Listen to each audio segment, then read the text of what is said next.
So I'm going to launch right into it. I like this story as well. This is the story of Noah and the flood, and then the Tower of Babel, which I think are juxtaposed very interestingly. The Tower of Babel is one of those stories like Cain and Abel that's only a few lines long. It's like a fragment in some sense, although the story of Noah is quite a well-developed narrative. But like the other stories that we've covered, it is relevant at multiple levels of analysis simultaneously. And so what I'm going to do to begin with is to start with some background information, so some psychological background information so that the story makes sense. And the first thing that I'd like to make a case for is that you bring to bear on the world an a priori perceptual structure. And that's really an embodied structure, and it's a consequence of the 3.5 billion years that you've spent putting your body together, which is a tremendous amount of time. And not only your body, but your mind, of course, because your mind is part of your body and very much embedded within it. You know, you tend to think that you have your brain in your head and it's sort of floating separate from the rest of your body, but it's not really true. You're a tremendous, massive system of neurons running through your entire body, autonomic. There's more neurons in the autonomic nervous system than there are in the central nervous system, so that's a lot of neurons. And then your central nervous system, of course, enables you to exercise voluntary control over your musculature and also to receive information from it. Your brain is really distributed through your body.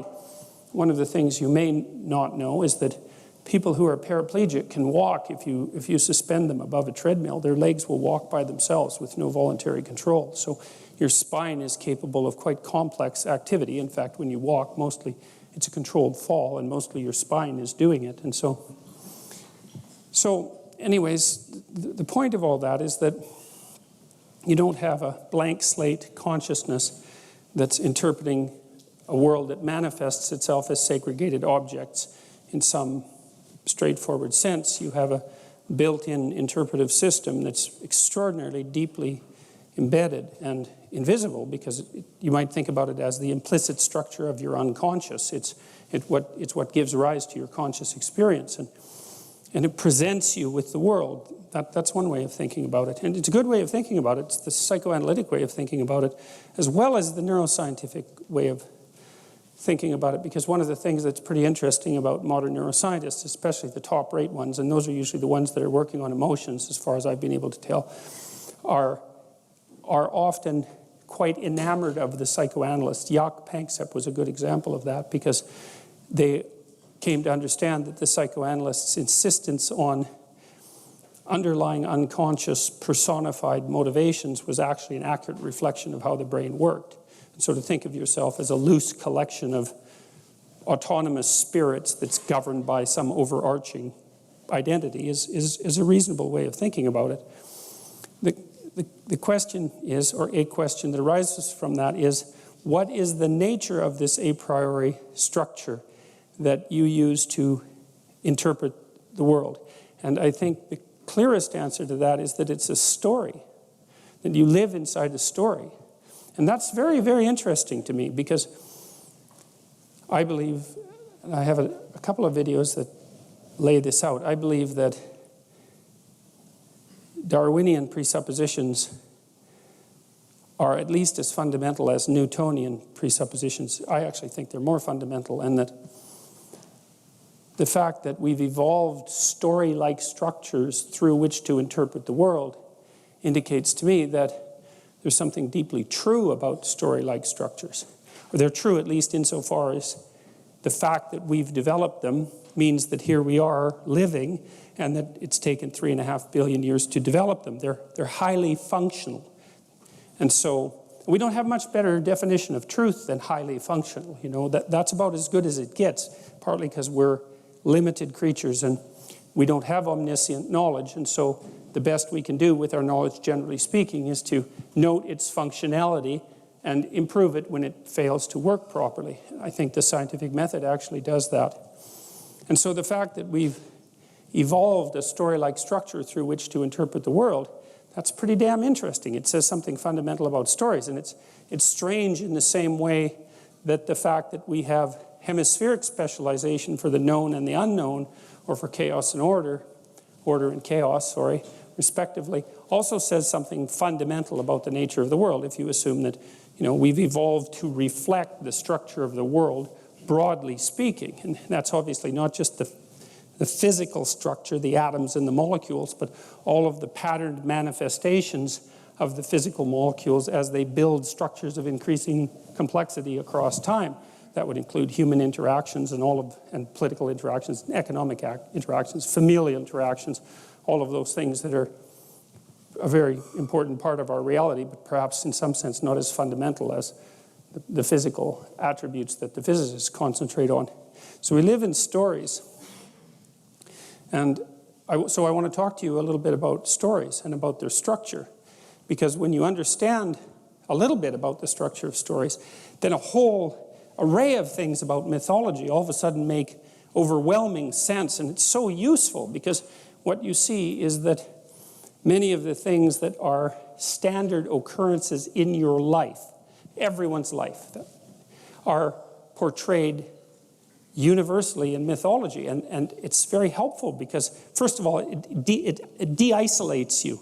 One of the things you learn as a clinical psychologist, contra the anti-psychiatrists, let's say, is that diagnosis is often a relief to people. There's a problem with being diagnosed because then you might be labeled and then the label can follow you for the rest of your life. And once you're labeled as something, then strange things happen around you that often reinforce that label. Maybe you start acting it out more or you adopt it as an identity. But there's a flip side of that, which is that the last thing that you ever want to hear when you go see a physician or a psychologist is, I've never seen a case like yours before. Right, that is not a relief, man, because if the message is I've never heard anything like what you're telling me, the outcome is either going to be not so good for you or you're not going to get listened to at all, right? Because you're such an anomaly that your existence is annoying to the integrated knowledge structure of the medical professional that you're attempting to receive advice from. Well, it's definitely the case because, if you can be put in a box, then the box tells the doctor what to do with you, and that's actually a relief to the doctor, but also a relief to you, right? Because you want to know, so you come and you say, look, I can't go out of my house much anymore. I'm afraid on elevators. I have heart palpitations, and sometimes I end up in the emergency room. Increasingly, my interactions in the world are restricted. I find myself staying at home. I'm afraid I'm going to die of a heart attack. And the psychologist says, well, you have agoraphobia. And it's like lots of people have that. And here's usually how it develops, and here's the treatment course. And, we can probably do something about that. And it's like, well, you're not going to die of a heart attack now, probably. That's a real relief. You're not crazy in a completely unique way, and you're crazy in a way that might be treatable, And so it's such a relief because people come in there with a pile of snakes of indeterminate magnitude, and they walk out with one manageable snake, and it's still a snake, but, one manageable snake beats a hydra, right? So, all right, so back to stories. So,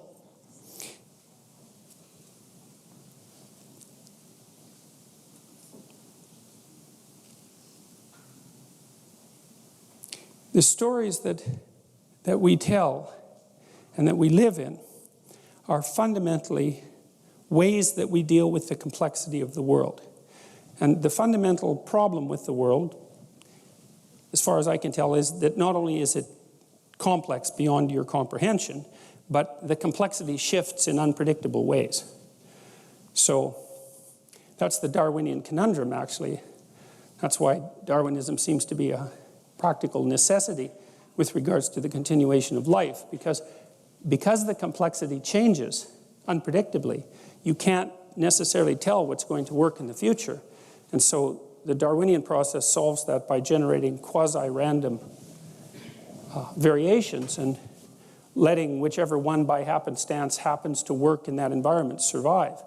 Now, it's not random precisely because the underlying structure is conserved. It's very rare that a child would be born with an extra arm or something like that. And like the skeletal structure that you inhabit is shared by animals going way, way back in evolutionary history. There's a lot of conservation in the evolutionary process, so there's variation within conservation. Like music, it's a good way of thinking about it. So the stories that we tell have exactly the same structure. They have this core element with variations. And so, all right, I'll turn to the stories. And so the first problem, as I mentioned, is a complexity problem. Things are just too complicated to get a handle on. And that actually has serious consequences, because what happens to everyone eventually is that their lives become so complicated that they die. So, and many terrible things can happen to you on the way to dying as well that are complexity related, right? You can develop a serious illness that you can't get a handle on. You can hit what would you call an impasse in your relationship that you cannot get past and see no way out of. That happens to people quite frequently. People who are suicidal, for example, they often feel like they've been backed into a corner, that they have no options. They have no good options. No matter which way they turn, there's something terrible to face, and they can't see any way out of it. And sometimes that's more true than you'd like to think, because we also tend to like to think that people's problems are primarily psychological, but they're not. And that's one thing you learn quite rapidly as a clinician, is that most of the time people don't come to you because they have mental illness. They come to you because they have a complexity management problem. Their lives have got out of hand on them, and they don't know how to get them back under control. And so all sorts of things can do that. And then, of course, that can make you anxious or depressed. It can trigger all sorts of illnesses. But the fundamental problem is still that things have got beyond you. And that actually has a psychophysiological cost that isn't merely psychological. You have a limited amount of capacity from a resource perspective to deal with emergent complexity. There's just not enough of you. You'll exhaust your psychophysiological resources if you get into a situation that's too complex. Well, that's what the idea of chaos represents. It represents that underlying complexity that can manifest itself at any time. And it can manifest itself, for example, if you wake up in the morning and you feel an ache of some sort, and perhaps it's nothing, and you ignore it, but it gets worse, and you end up going to the hospital, and you find out, perhaps, for example, that you have pancreatic cancer, and you're going to live for 6 months, and that's the end of that. And so it's at that moment that you break through the thin ice that everyone walks on, and you see what's underneath. And what's underneath is the ineradicable complexity of life. And that's chaos. And now, it's taken people a long, long time to get a grip on this conceptual, what would you call it, conceptual schema. And human beings have done it mostly with image and story before they've been able to do it in any articulated manner. And so there are a set of images that represent this underlying chaos. And one of them is the dragon of chaos, precisely that. And that's the dragon that the hero goes out to confront. That's the symbol of the unknown. It's the thing that lurks underneath. It's the thing that also guards treasure, because in the unknown there's possibility. Also the water that was there that we talked about in the Mesopotamian creation myth, the water that's there at the beginning, both the salt and the fresh water, is often a symbol of pre-cosmogonic chaos. Often people have dreams, for example. Some of you have had this dream, I suspect. You'll dream that you're in a house that you know well, and all of a sudden you discover a new room, or a set of new rooms, or maybe a set of rooms in the basement. And often the rooms are not well organized, and they're full of water. Those are very common things. And what that means is that you've broken through the constraints of your conscious self-understanding to a new domain of possibility, but a new domain that needs a tremendous amount of work. It says, well, here's a new part of you, but it's not well developed. It's flooded. It's flooded with chaos, essentially. And it's water, I think, partly because chaos is not only what you fall into when you're not expecting it, but it's also the unknown that you confront forthrightly and generate new things out of. And water is a symbol of life, especially in the desert. And of course, life is dependent on water. And so water is a natural symbol to utilize when you're talking about something that's life-giving but also potentially deadly. Because a little bit of water, well, that's a drink, but a lot of water, that's a shipwreck, right? And so, and those are the extremes. Now, there are accounts that are sort of subtexts in Genesis and elsewhere in the Old Testament of God conquering a great monster, Leviathan, or Behemoth that has these sort of serpentile elements and making the world as a consequence of that conflict. So there's this idea that the world-creating force, which we've talked about as the logos, is the thing that continually confronts chaos, and that one way of thinking about chaos is as a predatory reptilian monster, and often one that lives in the depths or perhaps underwater. And part of that, I think, is because we actually use our predator detection circuit to do this sort of precognitive processing. And so the notion fundamentally is anything that threatens you instantaneously is something that your predator detection circuit should be working with. It's fast. It's fast. It's low resolution. It doesn't have a lot of ideas, but it's really, really fast. And that also accounts for our capability and tendency to very rapidly treat people who upset our conceptual structures as enemies of the predatory variety. We can fall into that in no time flat, because it's the archetype. If something comes along to knock you for a loop, it's a shark, it's something that lurks under the water, it's something that'll pull you down, it's an enemy. And you should get prepared. And that's a reasonable defensive strategy, even though it also has its dangers and can sometimes be wrong. So the landscape within which we have to erect our stories is fundamentally one of an overarching chaos, a chaos that exceeds our capacity to comprehend in any sense, individually, familial, socially, economically. We're always threatened by the collapse of the structures that we inhabit constantly. We have to work. Well, it's like you own a house, you know. How much time do you spend maintaining a house? Well, a lot. And why is that? It's because the house falls apart because you're stupid, and the house falls apart, well, because you do repairs wrong or you ignore things, right? And I'm saying this actually for technical reasons. The house falls apart because you're incompetent. But even if you're competent, the house falls apart, right? It's just entropy, and so things have a proclivity to fall apart on their own, so you just have to run like mad just to keep them doing what they're supposed to be doing. And then, of course, that is complicated by your own willful blindness and inadequacy as a repair person and refusal to attend and all those other things. And that's a very classic idea, which we'll return to. One of the ideas that Mircea Eliade, famous historian of religions, extracted from a very large corpus of flood myths was the idea that the earth is periodically flooded for two reasons. One is things fall apart. Just entropy. It's straight entropy. I don't remember which law of thermodynamics that is, but it's one of the big laws of thermodynamics. It's one of the top three, man. Things fall apart of their own accord. And that's one of the things that we have to contend with. And then the rate at which things fall apart is sped by the sins of men.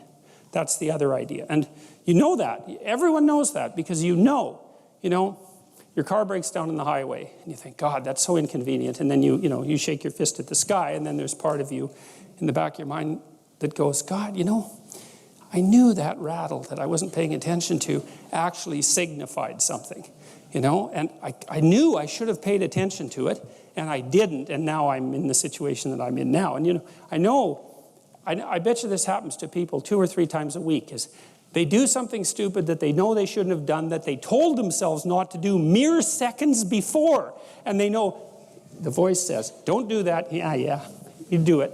You can get nailed for it exactly the way that you knew you would get nailed for it, and then you're hurt doubly because not only did it fall apart, but you're the idiot that made it fall apart, knowing full well that it was going to fall apart and ignoring it. And so that's the idea behind the notion that there are 2 reasons that things fall apart: thermodynamic entropy and the proclivity of people not to attend to things they know they should attend to.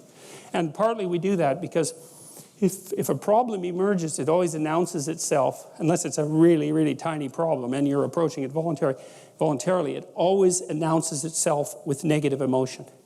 And that's part of the predator detection circuit. It announces itself in frustration or disappointment or emotional pain or grief or the paramount one, anxiety. And no wonder, because it's a problem, right? And one of the logical responses is to sort of freeze in the face of the problem. But of course, if it's a problem that has to be addressed and solved, freezing it and turning away from it is not a good solution, because since things tend to fall apart on their own accord, if you just leave the thing alone that's problematic, it's just going to get worse, not better, which is one of the things that's very annoying about life. So for example, if you get a warning message from the tax department, the probability that ignoring that will make it go away is 0, right? What will happen instead is that the more you ignore it, the larger it will grow. And if you ignore it long enough, then it will turn into something large enough to eat you.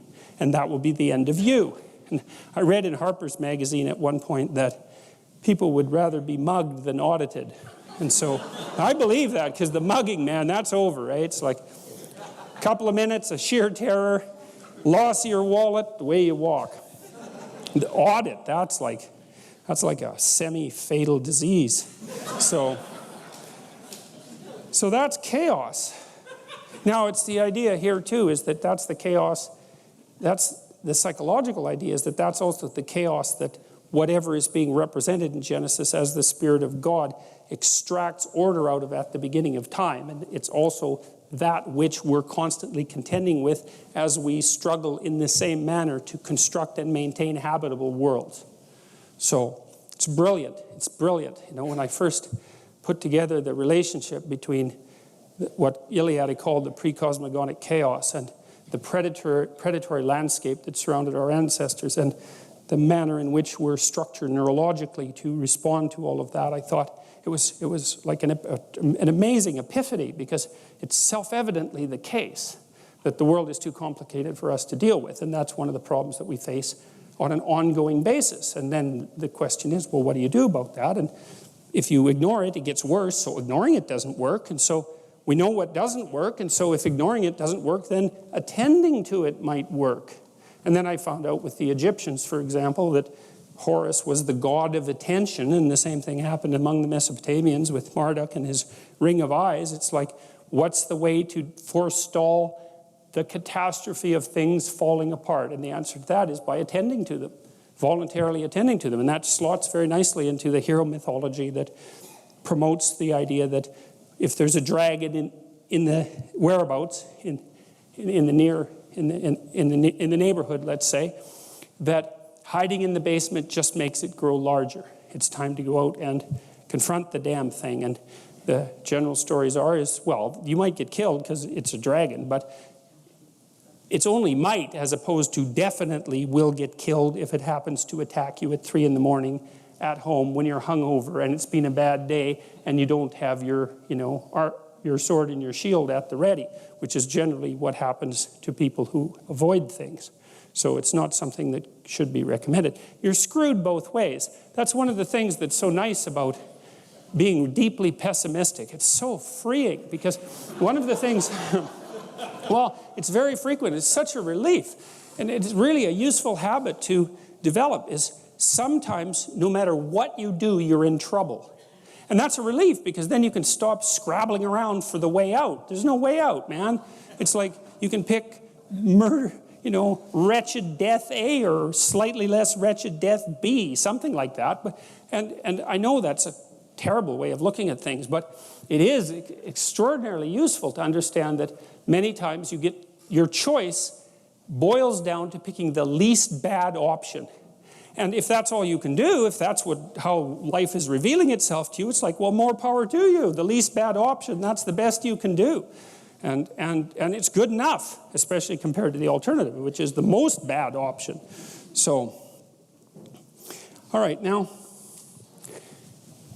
so the fundamental reality of things is complexity beyond comprehension. And then the question is, well, how is it that you manage that? And partly you manage that, and this is where the image of the patriarchal order comes in the positive manner, I might point out, because in the absence of patriarchal structure, for lack of a better lexicon, there's nothing but chaos. And I wouldn't recommend chaos because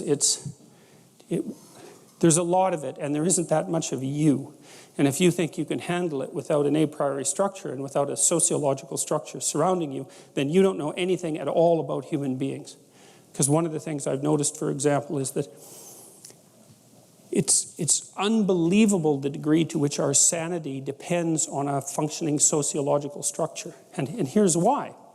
Well, first of all, you kind of need to know what to do every day. You have to have a routine, because you're an animal, you know. And, you know, if you have a dog or a cat, dogs are a really good example of this. Dogs like routine. They like to be walked the number of times a day that they're supposed to be walked, and they get quite sick very rapidly if you don't routinize their days. Children are exactly the same way. Now, you can overdo it, right? But still, you know, you need to know approximately when you should get up. It should be approximately the same every day. You need to know approximately when you're going to eat. You need to know what you're going to eat. You need to know who you're going to eat with. You need to know where to buy your food. It's like 80% of your life, 70% of your life, something like that, consists of those things that you do every single day, that you repeat.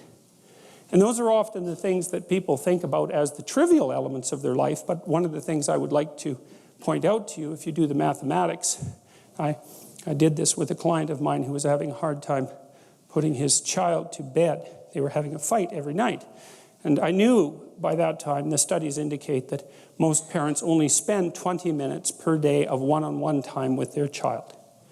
Now, the reason for that is that people are busy, and it's actually not that easy to parse out 20 minutes of one-on-one time. It's a lot bloody more time than you think.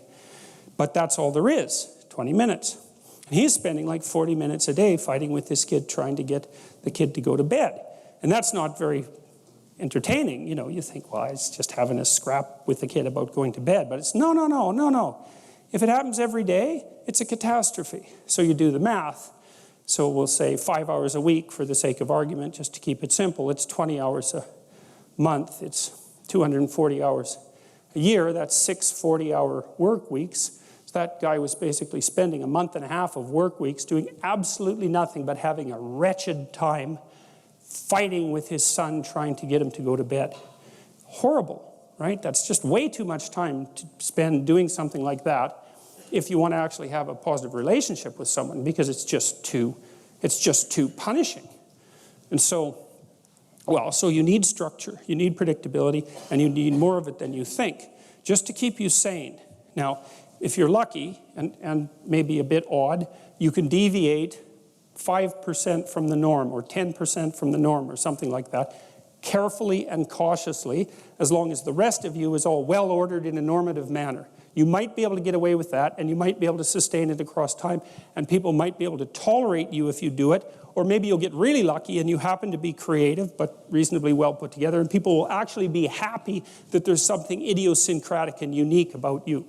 But even under those circumstances, mostly what you want is to have a routine that's disciplined, that's predictable, and bloody well stick to it. You're going to be way healthier and happier and saner if you do that. And then the other thing that you need, because this is one of the things the psychoanalysts got wrong, I think, is that they overestimated the degree to which sanity was a consequence of being properly structured internally, you know. Because from the psychoanalytic point of view, you're sort of an ego, and that ego is inside you. And of course, it rests on an unconscious structure. But the purpose of psychoanalysis is to sort out that unconscious structure and the ego on top of it, and to make you a fully functioning and autonomous individual. But there's a problem with that, because the reason that you're sane as a fully functional and autonomous human being isn't because you've organized your psyche, even though that's important. The reason that you're sane if you have a well-organized unconscious and ego is because other people can tolerate having you around for reasonably extensive periods of time, and will cuff you across the back of the head every time you do something so stupid that people will dislike you permanently if you continue. And so what people are doing to each other all the time, just nonstop, is broadcasting sanity signals back and forth, right? It's like you smile at people if they're well, if they're not only behaving properly, but behaving in a way that you would like to see them continue to behave. You frown at them if they're not, you ignore them if they're not, you shun them, you roll your eyes at them, you manifest a disgust face, you don't listen to them, you interrupt them, you won't cooperate with them, you won't compete with them. It's like you're blasting signals at other people about how to regulate their behavior so frequently, well, it just makes up all of your social interaction. That's why we face each other, and we have emotional displays on our face, and we're looking at each other's eyes, and we know as much as we can about what's going on with each other, given that we don't have immediate access to the contents of their consciousness. And so partly what you're doing with your routine is establishing yourself as a credible, reliable, trustworthy, potentially interesting human being who isn't going to do anything too erratic at any moment. And everyone else is around there tapping you into shape, making sure that that's exactly what you are. And that's how you stay sane. And so what happens to people too, if they don't have a routine and they get isolated, is they start to drift. And they drift badly because the world is too complicated for you to keep it organized all by yourself. You just cannot do it. So we outsource the problem of sanity. And it's very intelligent that we outsource the problem of sanity, because sanity is an impossibly complex problem. And so the way that we manage the incredibly complex problem is we have a very large number of brains working simultaneously on the problem all the time. It's like a stock market for sanity. And it's partly, and I use that definition with purpose, because the stock market does the same kind of impossible thing, right? Because it tries to price things, which is impossible. How many things are there? Like 1 billion. How in the world do you decide what the price is? You can't decide what the price is. That's why you have a stock market.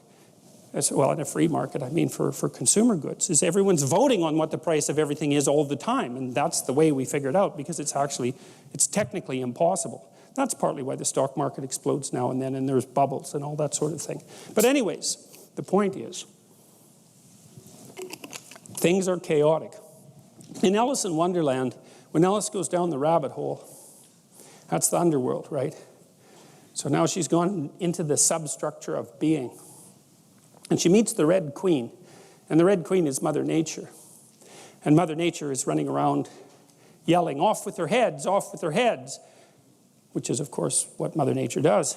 And she tells Alice, "In my kingdom, you have to run as fast as you can just to stay in the same place." And that's exactly right. And that's a description of, in fact, evolutionary biologists and psychologists have picked up on that phrase. They call it the Red Queen problem. And the Red Queen problem is everything's after you all the time, and you're not smart enough to do anything about it, or enough about it. And so that's a permanent existential problem. So how do you deal with that? You've got a biological structure. So your embodiment is part of the solution to the problem. And then you're enculturated. And because you're enculturated, you're taught a lot of things that you need to know, but mostly what you're taught is how to communicate with other people in an acceptable manner. And then once you can communicate with people in an acceptable manner, then you can outsource your problems constantly, which you're doing constantly. And so we're in this continual dynamic exchange of problem solving. So if you're a socialized person, that's what you get access to. And that's something to know if you're going to have kids. And I mentioned this, I think, in a previous lecture. The purpose of being a parent for very young children is to make your children exceptionally socially desirable by the age of 4. Because if you can do that, they're set. Because everyone wants them around. And as soon as everybody wants them around, they want to play with them, they want to cooperate with them, they want to compete with them. It's like the door's open, and they stay sane because they've got all sorts of people who actually like them that are helping them out. And so that's your goal, is to make them as socially acceptable as you possibly can, as socially desirable as you possibly can. And that doesn't mean you render them obedient without spirit, right? That's a tyrant's mode of enforcing social acceptability. It's like, never do anything wrong. Well, that's not any way to, that's a good piece of advice, but it's missing the other half, which is do a bunch of things that are right so that people are thrilled to have you around. And encourage that. That's what you want to do as a parent, as well as inculcating the order. And so, and in this little diagram, I indicated that there's God the Father with the Son behind him, and he's ruling over this walled city. So he's like the meta spirit of the walled city. It's very, very nice image, brilliant image. So it's the collective spirit of the city. That's another way of thinking about it, or the collective spirit of the city across time, or the collective spirit of the force that built and maintained the city across time. Even better. And that's associated with the sun, because it's associated with enlightenment and illumination, and all of those things that we associate with higher consciousness and vision. It's a brilliant image. And then I overlaid this, Now, of course, the patriarchal aspect of existence can become tyrannical. It does that quite regularly. It's one of the existential dangers of human civilization, is that civilization is a medication for chaos, but it can spin out of control in and of itself and become its own sort of problem, which is like a hyper-order problem generally, which then produces a chaos problem. So every solution carries within it certain problems, right? Because no solution is perfect, and so you have to keep things in balance. But it's one of the reasons that I'm really, let's call it, irritated about the postmodernists, because they keep yammering about the patriarchy. And it's very, very annoying, because it's self-evident that social structures are tyrannical. It's like, that's not news, folks. That's obvious. But that's not all they are. And it's the reduction of the entire complex solution, let's say, to a unidimensional problem. It's just tyranny. It's like, no, actually, it's not just tyranny. If you spent 6 months somewhere that was just tyranny, you'd know the difference very, very rapidly. And that doesn't mean that everyone doesn't give up a pound or 2 or 10 or 20 of flesh to participate, even in a society that's as free as a Western society is. We all get crushed and molded by the tyrannical force of social convention. But at least in principle, the benefit is worth the cost. And then it's also up to you to make sure that you don't sacrifice more to the group than you should. And you can start to tell if you're sacrificing more to the group than you should, because you start to become resentful of other people. That's part of the psychological mechanism that's informing you of that. So it's up to you to fight against the overarching pressure for conformity, to retain your individual logos, let's say. But that's sort of your problem. It's like the group wants you to behave. Now, if you could behave and be creatively productive, so much the better, but that's pretty damn rare. So the group generally tends to settle just for behave, and there's a tyrannical element of that, but what the hell's the alternative? It's, our society is based on consensus, and the consensus is based on the sacrifice of a certain sacrifice of individuality, even though individuality is absolutely necessary as a revitalizing force for the society. It's a very tough thing to manage properly. So anyways, you have your physiological structure as your first line of ordering in relationship to chaos, because your body presents you with the world in a certain way. And then the second line of defense is something like the sociological structure that you inhabit. We could call those the competency hierarchies or something like that. And thank God for them, because, maybe you're going to be able to specialize in 1 or 2 things in your life, or 5 things, but there's 300 things you need to know. And if it's just you, you'll be doing your genius level mathematics while your bathtub is leaking all over your bathroom floor, and that's not so good. So you can call a plumber, and hooray for that. So, we tend to cooperate to keep chaos under control, and we tend to cooperate to keep order under control, and that's the political dialogue, right? We maintain the culture to keep chaos under control, and we balance the culture out properly to keep the culture under control.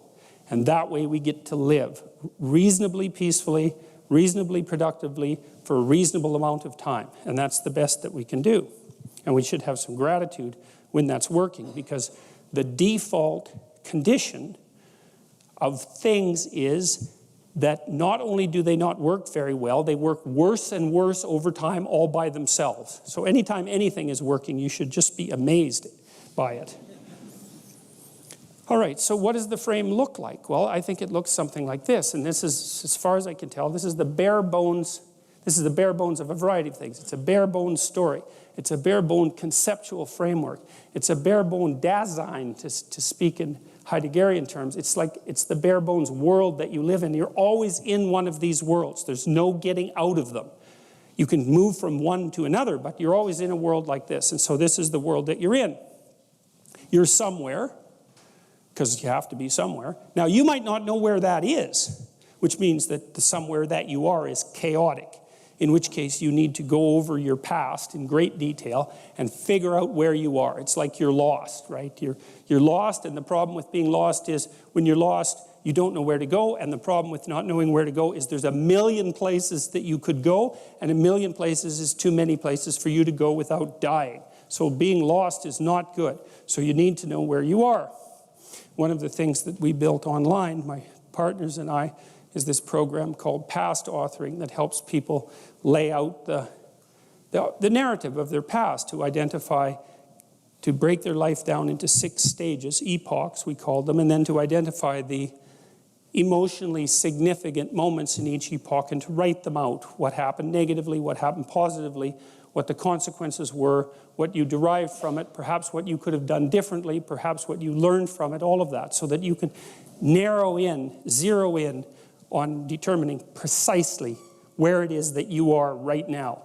And people are often loath to do that because they actually don't want to know, because they'd rather be spread out in a sort of half-blind manner in the fog, hoping that the place that they're at is better than it really is, and deluding themselves by remaining vague, than to figure out, I'm right here, right now, with these specific problems. But it's actually better to do that, because if you have a set of specific problems, and you've really narrowed them down and really specified them, then you can probably start fixing them. And you can start fixing them in micro ways, bit by bit. But there's no way you can do that without knowing where you are. It's impossible. And you can kind of tell if you don't know where you are. It's quite straightforward. If you are haunted by reveries of the past, for events that are older than approximately 18 months, if they continue to come up in your mind over and over, in your dreams over and over, you haven't extracted the world out from your past experiences. The potential is still trapped in the past. And to confront the potential means to confront the dragon of the past. And of course, that's terrifying, and it can seriously be terrifying. So for example, maybe you're vague and ill-formed and ill-defined because you were abused very badly when you were a child, 4 years old, something like that. And maybe you were abused by a family member, because that's generally who does the abusing. And so that just makes it worse. And then what that means is that you've had an implicit encounter with malevolent evil.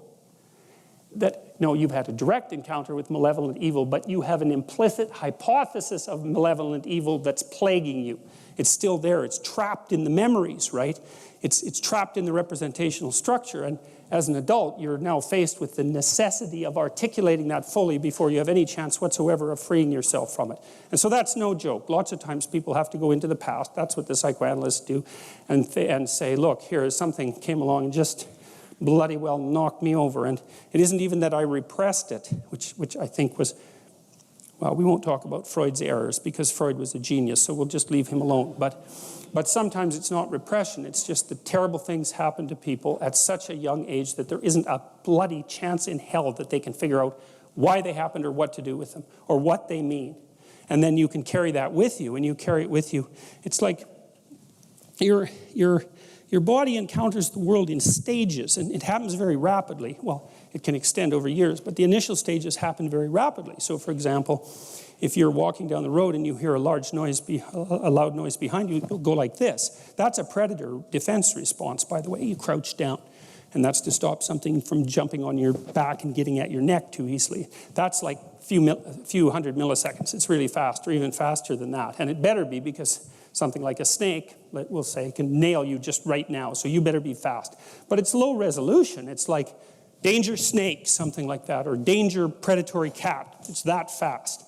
And then you can unravel that and categorize it, but that takes time. You do that with emotion, and then you do it with cognition, and you can do that with long-term thinking, because maybe you've encountered someone specifically malevolent and predatory at work. That happens to people a lot, who's operating as a destructive bully and who seems to have no positive function whatsoever. and is only living that out. And then you don't know what to do about it. So you're in prey mode. I don't mean this kind of mode, although that would help too. But I mean, you're acting like a prey animal, and then you have this terribly complex thing to decompose, which is, what the hell's up with this person? Why are they making my life miserable? What is it about me that allows them to make my life miserable? That's a nasty little road to walk down. And you're stuck with having to decompose it. Maybe you can't. Maybe formulating an explicit philosophy of good and evil to deal with something malevolent in your environment actually just happens to be beyond you. And that could easily be. It's certainly the case for people who are young. And it's the case for plenty of adults as well. It's no simple thing to manage. It's something, too, that often soldiers who have post-traumatic stress disorder have to do because they've encountered terrible things. They've either done them or ran into them, and they need to update their moral model of the world, or they end up in something closely approximating hell. Anyway, so you need to know where you are. That's this, what is, where are you? So you're navigating, you're a navigator, you're a sailor on an ocean, man. That's what you are. You're a mobile creature. You're going from point A to point B all the time. You're not sitting there glued to a rock like some brainless, sea creature. There's a funny little creature called a hydra, very simple little creature.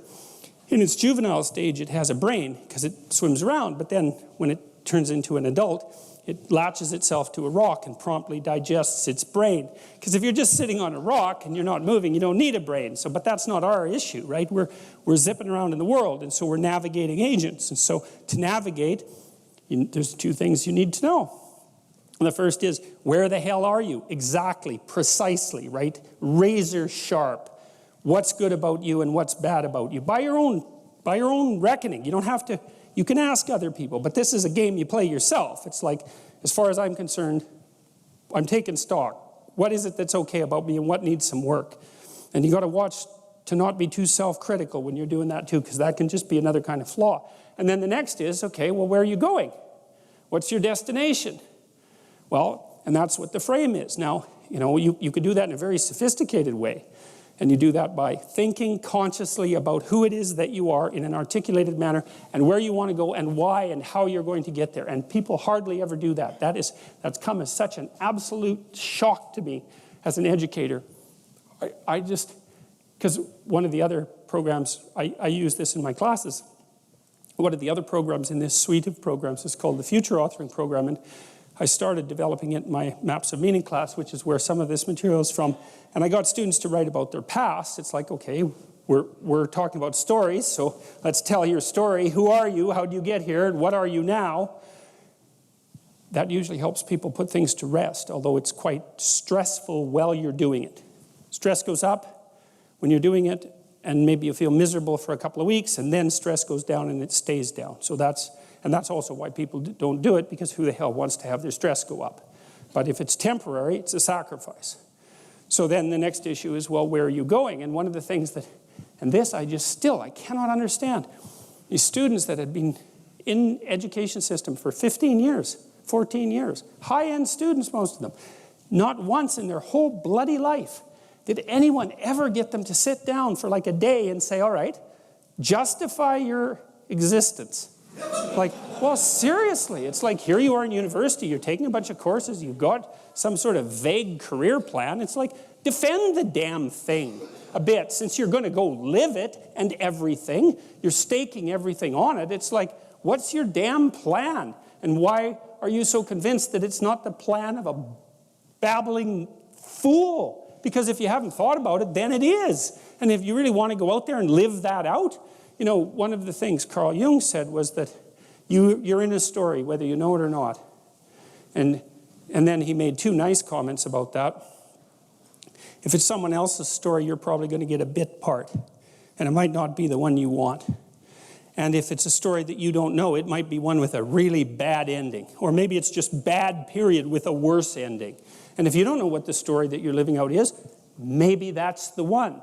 Maybe you got that from your mother, you got it from your grandmother, you got it from your aunt, or God only knows where you picked it up, because you pick up things like mad, because that's what human beings are like. So maybe you're living a malevolent tragedy unconsciously.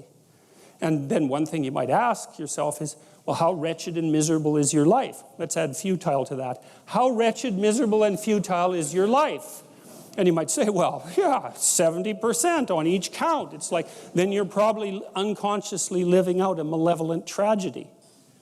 And maybe that's not for the best.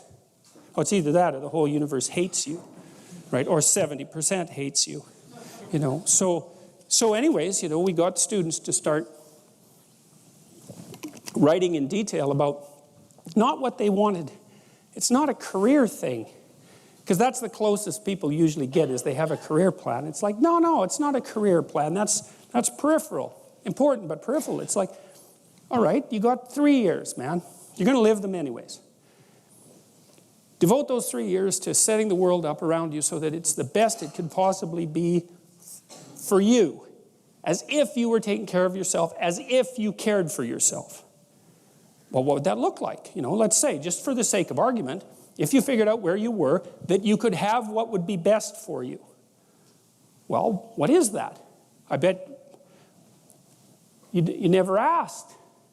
People don't ask. And so life comes at them like random snakes, and they sort of fend them off. And life goes by, and things don't work out the way people expected them to. But a huge part of that is they didn't know where they were because they wouldn't look or didn't know that they should look. Ignorance and willful blindness, right? Two great catastrophes. And they never figured out where they wanted to go or why. Now, there's a problem with figuring out where you want to go. And the problem is that you make your conditions for failure clear to yourself. And people don't like that.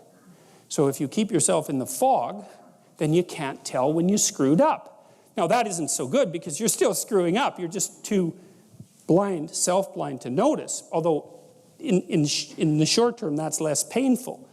If you make your criteria for success razor sharp, then you know every time you screw up. But that's great because then you could fix it. You could either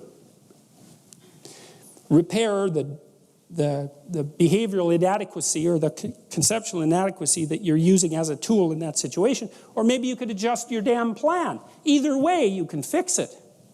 And so, okay, so you're living in one of these bloody things, and you might as well, it seems to me, you might as well make it the best one you could live in because you don't have anything better to do. Now, if you don't do that, if you don't do it consciously, and this is what the psychoanalysts pointed out, is that you have innumerable quasi-autonomous subsystems that make you up that will generate stories impulsively, and you'll just act them out. And you know that because you watch yourself over 2 weeks and you think, Jesus, I did a lot of stupid things in the last 2 weeks. And you think, why? And it's because you're a collection of somewhat random quasi-autonomous personality units, and lacking a leader, they're just going to fire off whenever they want. You know, first you're hungry, then you're thirsty, then you want to go to bed with your wife, you know, then you want to sleep in, then you want to tell your boss off, then you want to curse at the guy that cuts you off in traffic. It's like you're kind of like a 2-year-old, you know, just it's one emotional frame after another vying for dominance. There's no overarching hierarchy, and there's no king at the top.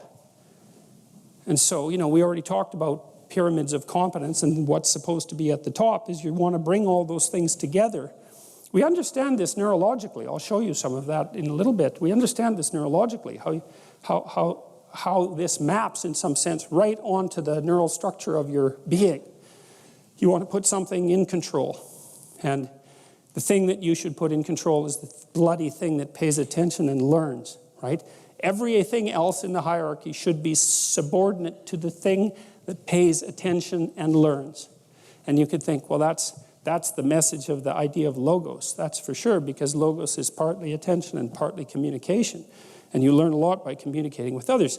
Okay, so you need to know where you are.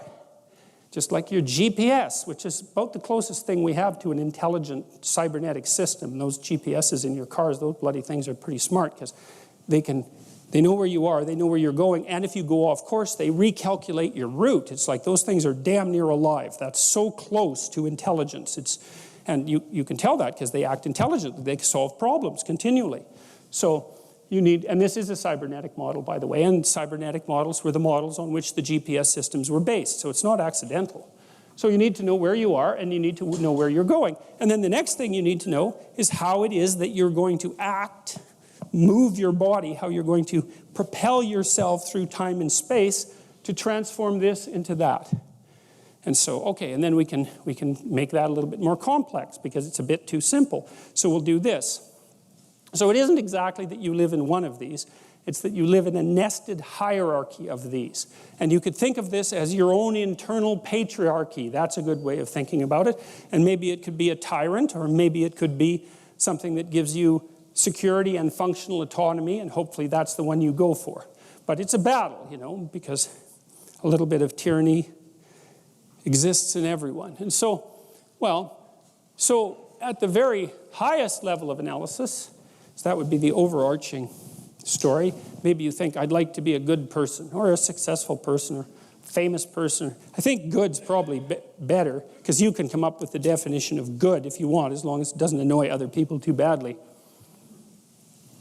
Because they'll just get in your way, and that won't be helpful. So you have to negotiate it. But let's say you're a good person.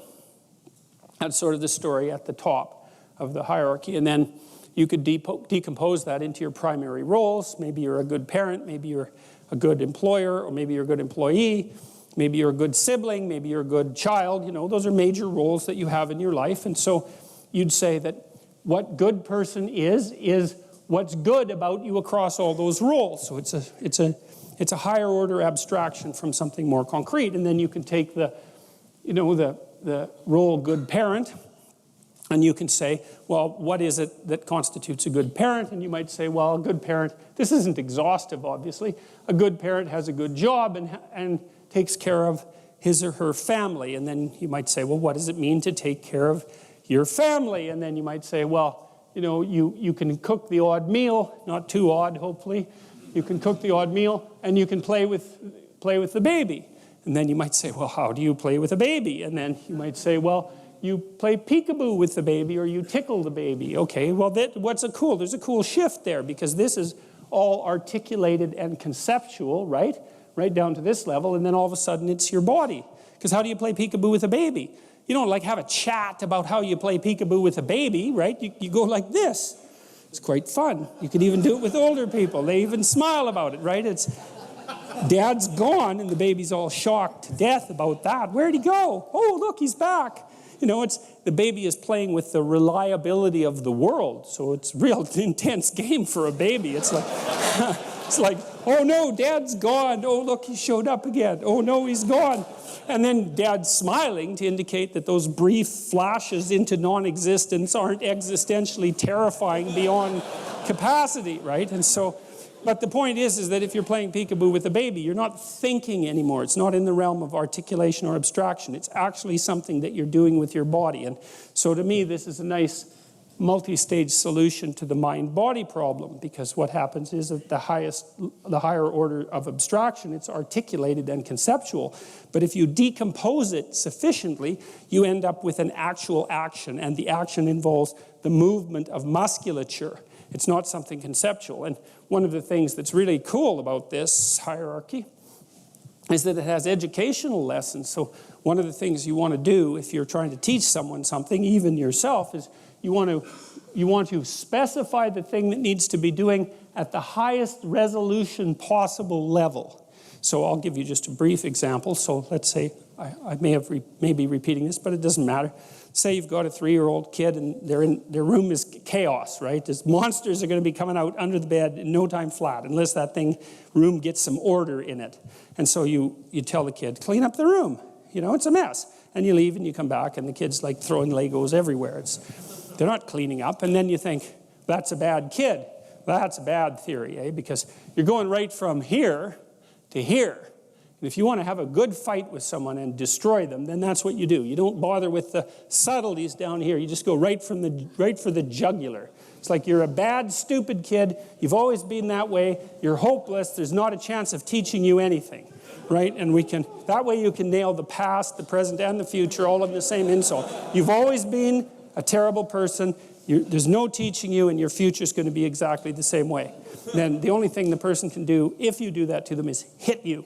Because that's it. There's no There's no coming back from that. You've boxed them completely in. So if you want to have a really unproductive argument, you go right for this. Past, present, and future, you're not a good person. Demolish their entire conceptual structure and expose them completely naked to chaos. It's like, great, you won the argument. It's not a good thing to do to your long-term partner, let's say, unless you want them terrified out of their skull and characterized, and their attitude towards you characterized by non-stop extreme resentment. It's probably not going to do your love life a hell of a lot of good, for example. So with the 3-year-old, maybe what you do is you say, you pick the level of analysis at which they're actually functioning, and you say, and this is something you can do if you pay attention to a kid, and lots of people won't pay attention to children because they're terrified of them. They're terrified that they'll do something wrong with them, or that the kid won't like them or some damn thing. It's like, all you have to do to get a kid to like you is pay attention to the kid for like 2 seconds, and the kid will instantly like you, because attention is it's the ultimate currency for children, right? They need adult attention because adults know way more than kids, and so they love attention. All you have to do is pay attention to them, and they will like you instantly. So you tell the kid, you see that teddy bear? The kid goes, yes. Then you've established that the child has mastered the art of perceiving a teddy bear. Because they can say, yes, it's a complicated thing, man. It's like a 6-month-old isn't going to do that. 3-month-old has got the whole teddy bear identification subroutine automatized. So, teddy bear, yes. Can you pick it up? Yes. Pat, pat, pat. Good work. Do you see the hole on that shelf? Yes. Can you put the teddy bear in that hole? Yes. Go over and do that. Pat, pat, pat. Great. Okay, now we'll do thing number 2, thing number 3. So you're building up the micro routines of cleaning up the room from the bottom up, right? You're building it into their body because you're starting with the things they've already automatized and building upwards towards abstraction. And so once the kid has all the micro routines down, and maybe there's I don't know, how many micro routines are there to clean up your room? 200? Like a lot, but not an infinite number. So you teach them all the micro routines, and then you can say, run set of micro routines, which means clean up room, and then they can do it. They know what it means. So, but you do the building from the bottom up. And lots of times when you're arguing with someone that you live with and hypothetically love, although those two things are hard to get together in the same relationship, what you want to do is assume stupidity before you assume total malevolence. That's a good rule of thumb for establishing peace. So maybe if your partner won't do something, well, maybe there's something going on up here, but you might want to assume to begin with that they actually just don't know how to do it, and you need to decompose it. So maybe there's a way you want to be greeted when you come home, because you're going to come home every day probably, and maybe that's a 5-minute interaction or a 10-minute interaction, so that's an hour a week or 4 hours a month or 50 hours a year or 1 solid work week of coming home interactions, right? All you have to do is get 50 interactions like that right, and you've got your relationship sorted out. That's something that's really worth thinking about, because that's it. You just don't have that much time, right? Get the meals sorted out. That's about 5 hours a day. Get your sleeping time arrangements sorted out. Get the fundamental interactions that you repeat with your partner worked out voluntarily and negotiated. You're going to cover 80% of your life that way, and then it can just run as a routine. And that's really helpful. And if you don't do that consciously, especially because our roles have fragmented and most of the traditional roles have disappeared, and so nobody knows who the hell is supposed to do what in the kitchen, for example. So nobody does anything except bitch and fight and make wretched meals or buy fast food or something like that. So, you know, the alternative to that catastrophic failure or continual resentment and fighting is to rebuild the structures from the bottom up using consensus and negotiation. And you can do that. So you can think of that as the patriarchal structure. That's a good one. And I mean, it's partly psychological because these are things you do as a person, but it's also partly political and economic and sociological because while you're doing each of these things, you're also doing them in a way that's socially, hopefully not just socially acceptable, but actually socially desirable. And so that's the decomposition. And the reason that this keeps chaos at bay is because it isn't because your belief systems keep chaos at bay. It's not that abstract. It's that if you do these things right, then terrible things happen to you with less frequency. And that's not it's partly psychological, because maybe you don't fight as much, maybe you're not anxious as much, maybe you're not as depressed, but a lot of it's just practical. If your kid doesn't leave his skateboard on the stairs, then you don't break your neck as often. And that's not just psychological. That's actually a good thing not to break your neck so often. And so this structure isn't merely something that keeps things at bay psychologically. Okay, so here's another look at a hierarchy of narrative, the structure that keeps chaos at bay. And this is maybe the hierarchy that I engage in when I'm writing, and I'm doing all these things at the same time. That's what's cool. Like when I ask a student, what are you doing when you write an essay? It's like, well, that's a hard question, right? It's like, well, you're vast and important question. That's the first thing you should do if you're writing an essay. Then you're paying attention to the words and the phrases and the sentences and the sentence relationship between the sentences within the paragraphs and the paragraph relationships to one another within the essay, and then the essay's relevance to the class and the class's relevance to your life, and like the essay bleeds out across your entire life. And so if I'm writing something, well, obviously at the most highest resolution level of analysis, I'm actually moving my fingers on the keyboard and moving my eyes back and forth on the screen. That's where the mind meets the body. But then I'm trying to formulate a sentence, and so I try to think up a good sentence that's nailing what I am trying to formulate, and then I try to pick it apart. And I do that a bunch of ways. I take the sentence and I put it on another page, and then I write like 10 different variants of the sentence and see if I can get a better variant. And then I try to think of ways that it's a stupid sentence to see if I can, put a pry bar underneath it and loosen it up. And if I can't do anything, if I can't manage that, then I keep the sentence that I've got, and then I do that with 10 sentences in a paragraph, and I make sure the sentences are all arranged properly in the paragraph the same way by rewriting a bunch of different variants of it and trying to get the word right and the phrase right and the sentence right and the sentence order right and the paragraph order right. And I can tell when it's right enough because I can't make it any better. That doesn't mean it's right, it just means I can't improve it. And so I get to the point where if I'm writing a paragraph and I write a variant, and I can't tell if the variant is any better, and it might be worse, then I'm done. I've hit the limit of my intellectual capacity, and it's time to move on. But that it isn't like the essay that I'm writing, let's say, has a boundary that's tightly drawn around the essay, because there's a reason I'm writing the damn essay, and that would be, well, I'm trying to write a whole manuscript. Hopefully I'm trying to address an important problem, because why would I be doing it otherwise?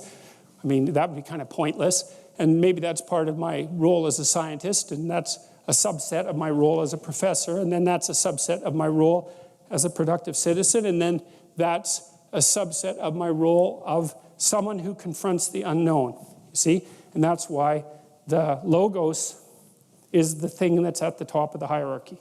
That's how the hierarchy should be structured, is that everything else should be, see, because you have a structure, and you think, well, what should the structure be subordinate to? And then the answer should be something like, the structure should be subordinate to the process that generates the structure, or the structure should be subordinate to the process that generates and maintains the structure. Well, obviously, how could it be any other way? Unless the structure is perfect, in which case you dispense with the thing that generates it and improves it, but then you're a totalitarian. It's like, hey, we got the answer. It's like, no, you don't. People are still suffering, and they're still dying. You don't have the damn answer. And so maybe you have an answer that means that there isn't quite as much suffering and dying as there could be, but there's plenty of road to be traveled yet. And so it makes perfect sense that all of this should be nested within this highest, I think of it sort of as the highest order of moral striving. And then that also gives you a moral hierarchy. That's the most important thing. You do that with honest speech. You do that with attention and honest speech. That's how you do that. And you don't sacrifice that to any of this, because if you do, then you're hurting your soul. There's this idea in the New Testament that the sin against the Holy Ghost is the one sin that can't be forgiven. No one knows what the hell that means. Maybe it doesn't mean anything. But I think this is what it means, is that because this process generates all this, if you violate that process, then there's no hope for you, because that's the process by which you improve yourself, and everyone else too, everything else. So if you decide you're not going to engage in that, it's like, well, there's no fixing that, because you've blown apart your relationship with the thing that does the fixing. And so, okay, and so that's how you keep chaos at bay. And so part of that is structural, right? Because you know how to do these things. More or less, it's part of your skill set. If you happen to be a writer, you could build one of these for a plumber. It doesn't make any difference, really. Although the outside thing should be the same, which is, I think, partly why in the Judeo-Christian tradition, there's the assumption that people are fundamentally equal before God. And what that means is that, well, they should be nested, everyone, regardless of their particularities as individuals. Their highest order function is that. They do it in whatever manner they can manage, and that's an extraordinarily valuable, or maybe the most extraordinarily valuable sociological, political, and economic function. And so that's why people are valuable. It's like we have this faculty to continually generate improvements to the structure that we jointly inhabit. Great. That gives us, it's so cool, because that gives us a fundamental unity at the highest order of analysis with the room for as much diversity as you can possibly manage, right? Because it actually turns out that the more the substructures differ, the better, because then, you can be doing something different than me. And that would be good, because if we were doing the same thing, then it's just duplication of labor. If we could agree on the higher order principle and then specialize at the lower order levels, it's like, you get to have your cake and eat it too. And that doesn't happen very often. So then another rule of thumb is, if you're trying to solve a problem, solve it at this level, highest resolution level possible, before you dare move up the hierarchy. Because as you move up the abstraction hierarchy, the probability that you'll make a catastrophic error while attempting to fix the problem radically increases, because abstraction is very, very powerful. And so you want to be very careful. I mean, we saw that when the mortgage market crashed. The reason it crashed was because of strange use of derivatives. And derivatives are like higher order abstractions in the financial world. And derivatives give you tremendous financial leverage and power with huge risk. And so the upside is massive, absolutely massive, because you can multiply your earnings. But the downside is complete bloody catastrophe. And so part of what I would say an intelligent conservative ethos is solve the problem at the highest level of resolution, the highest level, most local level of resolution. It's safer. And it's more likely to actually produce a solution. Okay, now you're in your plan. Now we're simplified it again just to one little map, right? But all those other things are nested in there. And so what happens to you as you stroll merrily on your way through life? Well, what happens is that as you're moving from point A to point B, you encounter things. And people think that what they encounter are objects, but that's not the case. First of all, most of the things that you encounter, many of the things are actually other people, and they're not objects. They're too damn complex. And even apart from the social world, the things that you encounter aren't objects. They seem to be something more like tools or obstacles. And I don't mean that we see objects and turn them into tools or obstacles. I mean that we see tools and obstacles, because what happens is that when you array yourself towards a goal, then the world transforms itself into things that get in the way of that goal, and three things. Things that get in the way of the goal. Those are things you don't like. Things that facilitate your movement towards the goal. Those are things that you like. And irrelevant things. And mostly you want irrelevant things, because there's just too damn many things. So the category of irrelevant is one you really like. So most of everything is irrelevant if you have a good plan. A few things are good because they move you forward, and some other things are not so good. You want to go around the not so good things if you can manage them, unless you like to run head forth into like brick walls, which is not particularly, it's a learning experience, but I wouldn't repeat it too many times. You want the world to array itself as a set of, we could say, tools. Now, what happens is that you have this perceptual system that's mediated by dopamine. It's the same system that cocaine activates, or methamphetamine, or the drugs that people really like to take. And it's the dopaminergic system that responds with positive emotion to indications that you've encountered something that will facilitate your movement towards a goal. And that's really important to know, because people tend to think that they're happy because they achieve goals, and that's not true. What's true, because as soon as you achieve a goal, then you have a problem, which is what's the next goal. And that's actually a big problem. You encounter that as soon as you graduate from university, for example. That's right. I made this joke before. Graduation day, you're like king of the university hierarchy, undergraduate hierarchy. Day after, you're unemployed potential Starbucks employee, right? So it's like, so obviously the accomplishment per se as a source of reward is problematic, because when you accomplish, you run the frame to its end, and then you have the problem of needing a new frame. So that's a problem. But if what you're encountering instead are things that will move you along your way, it's like, hey, that's great, and that's where you get your positive motivation. And so that's really thinking, that's so much worth thinking about. You can think about that for a year, and that wouldn't even be enough to think about it, because here's what it means. It means in some sense that the Buddhists are right with their claim about Maya, M-A-Y-A, which means that people live in an illusion. And what they mean by that is, well, you have goal, whatever your goal is, and that goal gives relevance to the world. And you could change the relevance of the world in a snap just by changing your goal. You can do that. And so then you think, well, it's sort of an illusion because you can just change it. Now, you don't want to push that line of argumentation too far, because even if the specific point can be changed, the fact that you're in one of these frames cannot be changed. And so you have to be in a frame, although you get to pick the frame. So there's still an absolute there, which is that you have to be in a frame, and that is not a trivial absolute. It's a very major absolute. So then you think, okay, all of your positive emotion is going to be experienced in relationship to the goal. Well, then we think, well, you could use some positive emotion. It's a good thing. Positive emotion inhibits anxiety and disappointment and frustration and pain. It does all that.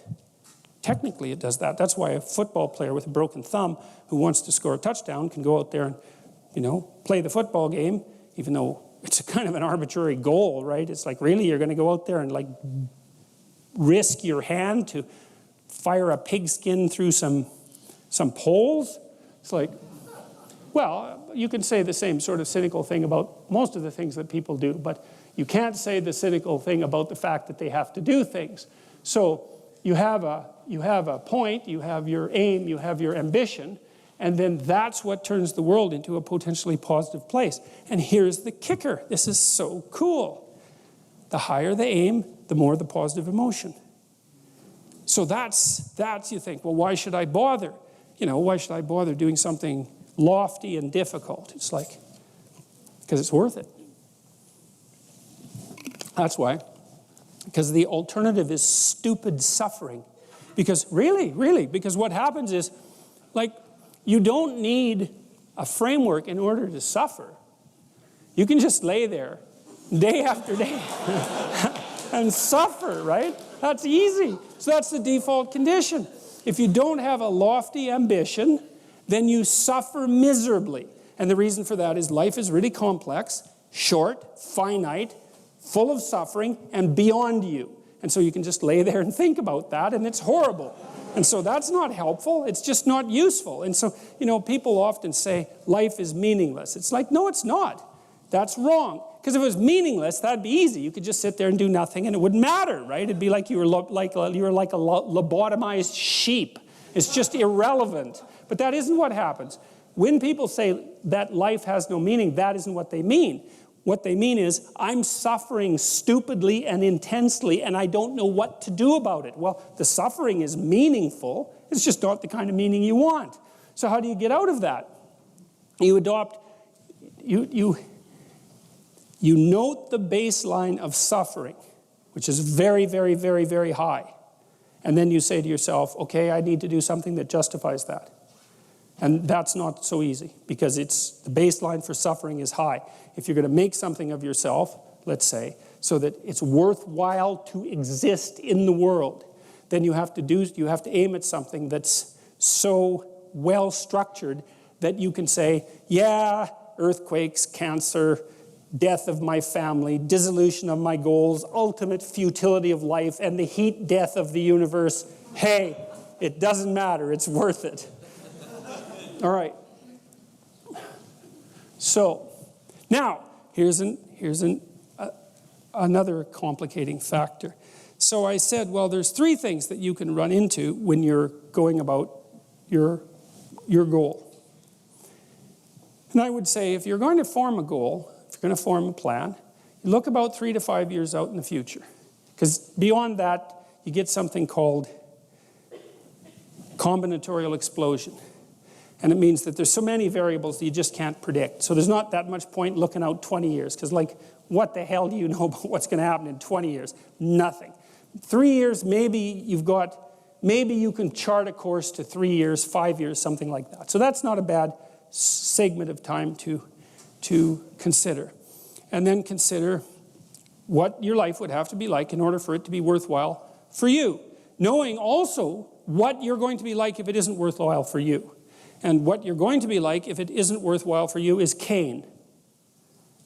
That's what you're like, because that's what that story is about. Because Abel's the guy who has a goal and is making the proper sacrifices, and Cain is the person for whom, by his own faults, at least in part, things aren't working out for. And so the default for not doing this is something like building resentment, bitterness, with an underlying, what would you call it?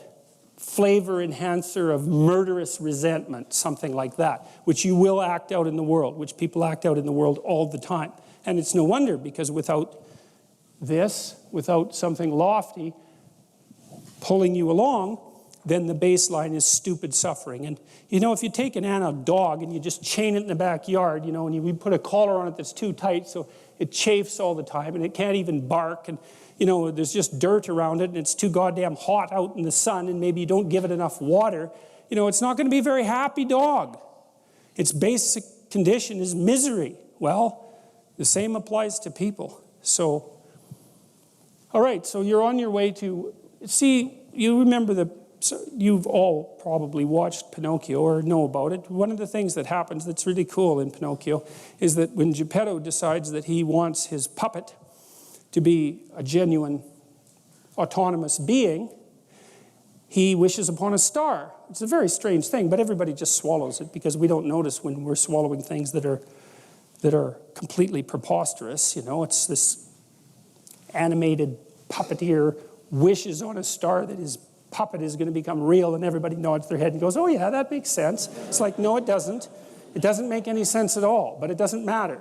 It doesn't make the sort of sense that we normally associate with sense. It makes a kind of meta sense, and everybody understands it. So this is what Geppetto's doing, is he's elevating his eyes above the horizon, so out of the realm of the worldly, let's say, to the transcendent. And the transcendent will say, for all intents and purposes, you can see the transcendent spread above you in the heaven that arches over us. It's close enough for our purposes. And there's a star there, and a star is something that's eternal, that shines in the darkness. And so Geppetto makes an agreement with the transcendent. He says, look, I'm willing to do whatever it takes that my creation becomes autonomous. Well, that's exactly this situation that you want to set up for yourself, is like, okay, you got to figure out what star you're going to orient yourself by. And you have to ask yourself, like no one's ever asked you, okay, if you had the choice to make your life worth living, what's your price? What do you need?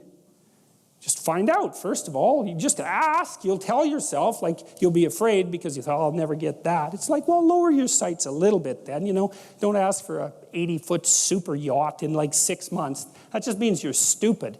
It doesn't mean, first of all, it's not going to make you happy anyways. It's just not, it's not wise. You're supposed to be asking yourself this question like you're someone you care about. So you imagine you're talking to some 12-year-old kid that you kind of like. You think, it wouldn't be so bad if this 12-year-old kid had a decent life. So you too, it's like, it wouldn't be so bad. The universe wouldn't mind if you had a decent life. If there was a little less suffering on your part, especially if you didn't, foist it off on other people. If there was a little less suffering on your part and you made things a little better everywhere you went, it's like the universe would probably be okay with that. So I think you could get away with it if you're sort of quiet about it.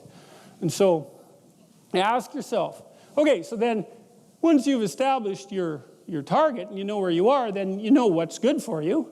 because that moves you along. And that happens at a perceptual level. You don't have to think about it anymore.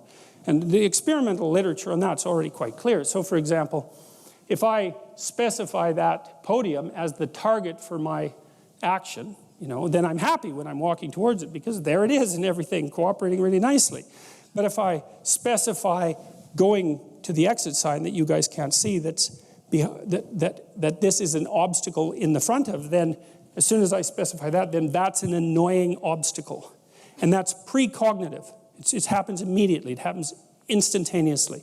And so it really is the case that your being manifests itself inside these frames. And so what's so cool about that is you can change the frame. It doesn't mean you can like juggle planets or anything like that, but it does give you quite a scope of what? Untrammeled action within the world. And if the frame isn't working out, then you can tweak it, or sometimes you have to make a major adjustment in it, whatever. You don't have to stick to the damn thing like it's the ideology that you're going to die for. It's a tentative plan. It's a work in progress. And that's, with the future authoring program, one of the things I recommend for people is that they should do it badly. Because you're not going to get it right anyways, but a reasonable plan is way better than no plan. Plus, a reasonable plan is a plan that has built into it the processes that will enable the plan to get better as you implement it. So you just start with a reasonable plan. So you don't have to worry about whether it's correct. It's not correct. It doesn't matter. It's better than nothing. That's the issue. So, okay, so you've got the world parsed up into things that are making you happy when you look at them, things that get in the way, that produce negative emotion, and then a whole host of irrelevant things, because almost everything's irrelevant. And that's where all the chaos is hiding. The chaos is hiding in what's irrelevant. And that's a very interesting observation, because since the chaos is virtually infinite, it's a real question. Where the hell do you put it? Well, you put it in what you ignore. And you can ignore it as long as it isn't actively interfering with your movement forward. You can assume that it doesn't matter. That it isn't matter, that it doesn't matter. Same thing. All right, so here's the kicker. There's one more class of things that you can run into along the way. And this is where the chaos breaks through. So let's say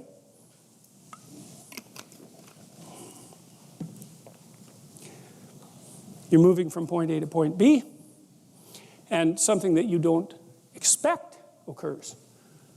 And it gets in the way. So let's say that you're living with someone and maybe you kind of like them. You're not married, so you don't like them that much, because otherwise you'd ask them to marry you. But anyways, and so a quarter of you is looking for something better and 3/4 of you is half satisfied, something like that. And then the person, because we're ambivalent about such things, and then the person you discover, or the person announces that they've been having an affair. Okay, so then how are you supposed to respond emotionally to that? Well, the part of you that wasn't all that committed to the relationship is kind of exhilarated by that, and then the 3/4 of you that's half satisfied is hurt, and you're going to exploit that part for sure in the ensuing discussions, and not mention the, oh, that's kind of exciting that you've, betrayed me that way. But the point is that that's a whole. Now what's happened is a whole you have this structure that you're walking on, like ice, like the thin ice that you're skating on, and now there's a hole in it. And the hole, we don't even know how deep the hole is, but you know there's a hole there, and so now you're anxious about it, though maybe also a little bit excited, because God only knows what's down there. But you don't know what to do with that hole, because it could spread very badly on you. It could be that, the whole relationship was a facade, and that all your relationships have been facades, and that the reason that is because you're so damn shallow that it's impossible for you to have a relationship that isn't just a facade, and that's partly because you don't pay any attention to other people, and it's also partly because you're malevolent and selfish.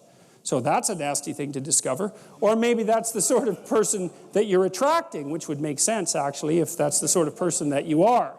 And so there are certain things that you can encounter that basically unglue you. And what happens is that those moments of being unglued travel up that entire hierarchy of presuppositions. It's like, because one of the logical conclusions to being betrayed in a relationship is that you're truly a bad person. Now, another equally logical conclusion is that the person that you're with is really a bad person, and another logical conclusion is all people are truly bad people. You know, I mean, in macro ways and in micro ways, you can't trust anyone. You can't trust women, you can't trust men, you can't trust human beings, you can't trust yourself. The whole place is a catastrophe, it's a nightmare. Well, then you can fall through into chaos. Now, the way your body responds to that, when something, or maybe, you know, you're supposed to be getting a promotion at work. That's good. You're all chipper about the promotion at work, and you walk into your boss's office because he or she wants to see you, and they say, well, you know, we've reviewed your performance over the last few years, and your performance has been somewhere between mediocre and decent, and we're downsizing, and see you later. That's not a raise or a promotion, that's for sure. That's a hole that you fall into. And the question is, well, what do you make of that, right? How do you frame that? How do you take that emergent chaos and make habitable order out of it? You don't know. Is the whole capitalist system rotten to the core? I mean, that's a convenient explanation under those circumstances, that's for sure. Were you working for a psychopathic son of a bitch? Did you make the wrong choice in university, and was that your father's fault because you never did what you want, or was it your fault for not standing up to him?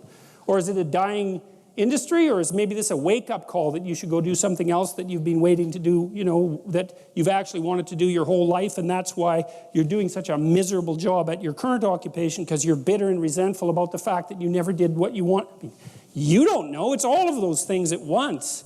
And that's very stressful because all of those things at once is too many things. And that's the reemergence of chaos. That's the flood. That's the return to the beginning of the cosmos. That's another way that it's been represented mythologically. It's that you voyage all the way back to the beginning of the cosmos when there's nothing but undifferentiated chaos. And that's what you're confronting. And maybe it's too much for you. And often it is. I mean, that can be traumatizing. It can hurt your brain. You know, it's just too much for you to bear. But it doesn't matter. You're stuck with it. And so how do you respond to that? Well, some of it is catastrophic negative emotion. You freeze, and that's protective. And maybe you don't even want to move. You don't want to bloody well get out of bed for a week. And that's because your body is reacting as if the bedroom floor is covered with snakes, and the best thing for you to do is just not move. Just freeze. Not a pleasant situation to be in because you're hyper-aroused. Very, very physiologically demanding, and there's zero about it that's productive, except maybe the snakes won't see you. But they've already seen you, so that isn't helping very well. So you've got all this undifferentiated negative emotion, anxiety, fear, hurt, anger, guilt, shame, emotional pain, the whole plethora of catastrophes. And then maybe on the other side, lurking down there is, thank God I'm done with that job. I just bloody well hate it. I drag myself off to work every day. And there's a little part of my soul that's so goddamn happy I finally got fired that I can hardly stand it. You know, and maybe you don't even admit that to yourself because, well, that would mean that all that time you spent at the job was just sunk cost. You're deluding yourself the whole time. It is an interesting thing to consider, though, sometimes if you're in the unpleasant circumstance of having to fire someone. You know, sometimes firing someone is the best thing that can happen to them, which doesn't mean that you should go out and, like, enjoy it. Although I have met very disagreeable people who actually enjoyed firing people. I'll tell you a story about that at some point because it's quite interesting. But, you know, sometimes if someone's just limping along in their job and doing it as miserably and wretchedly as they possibly can imagine, the best thing you can do to them, for them, is to say, you know, you're failing at this.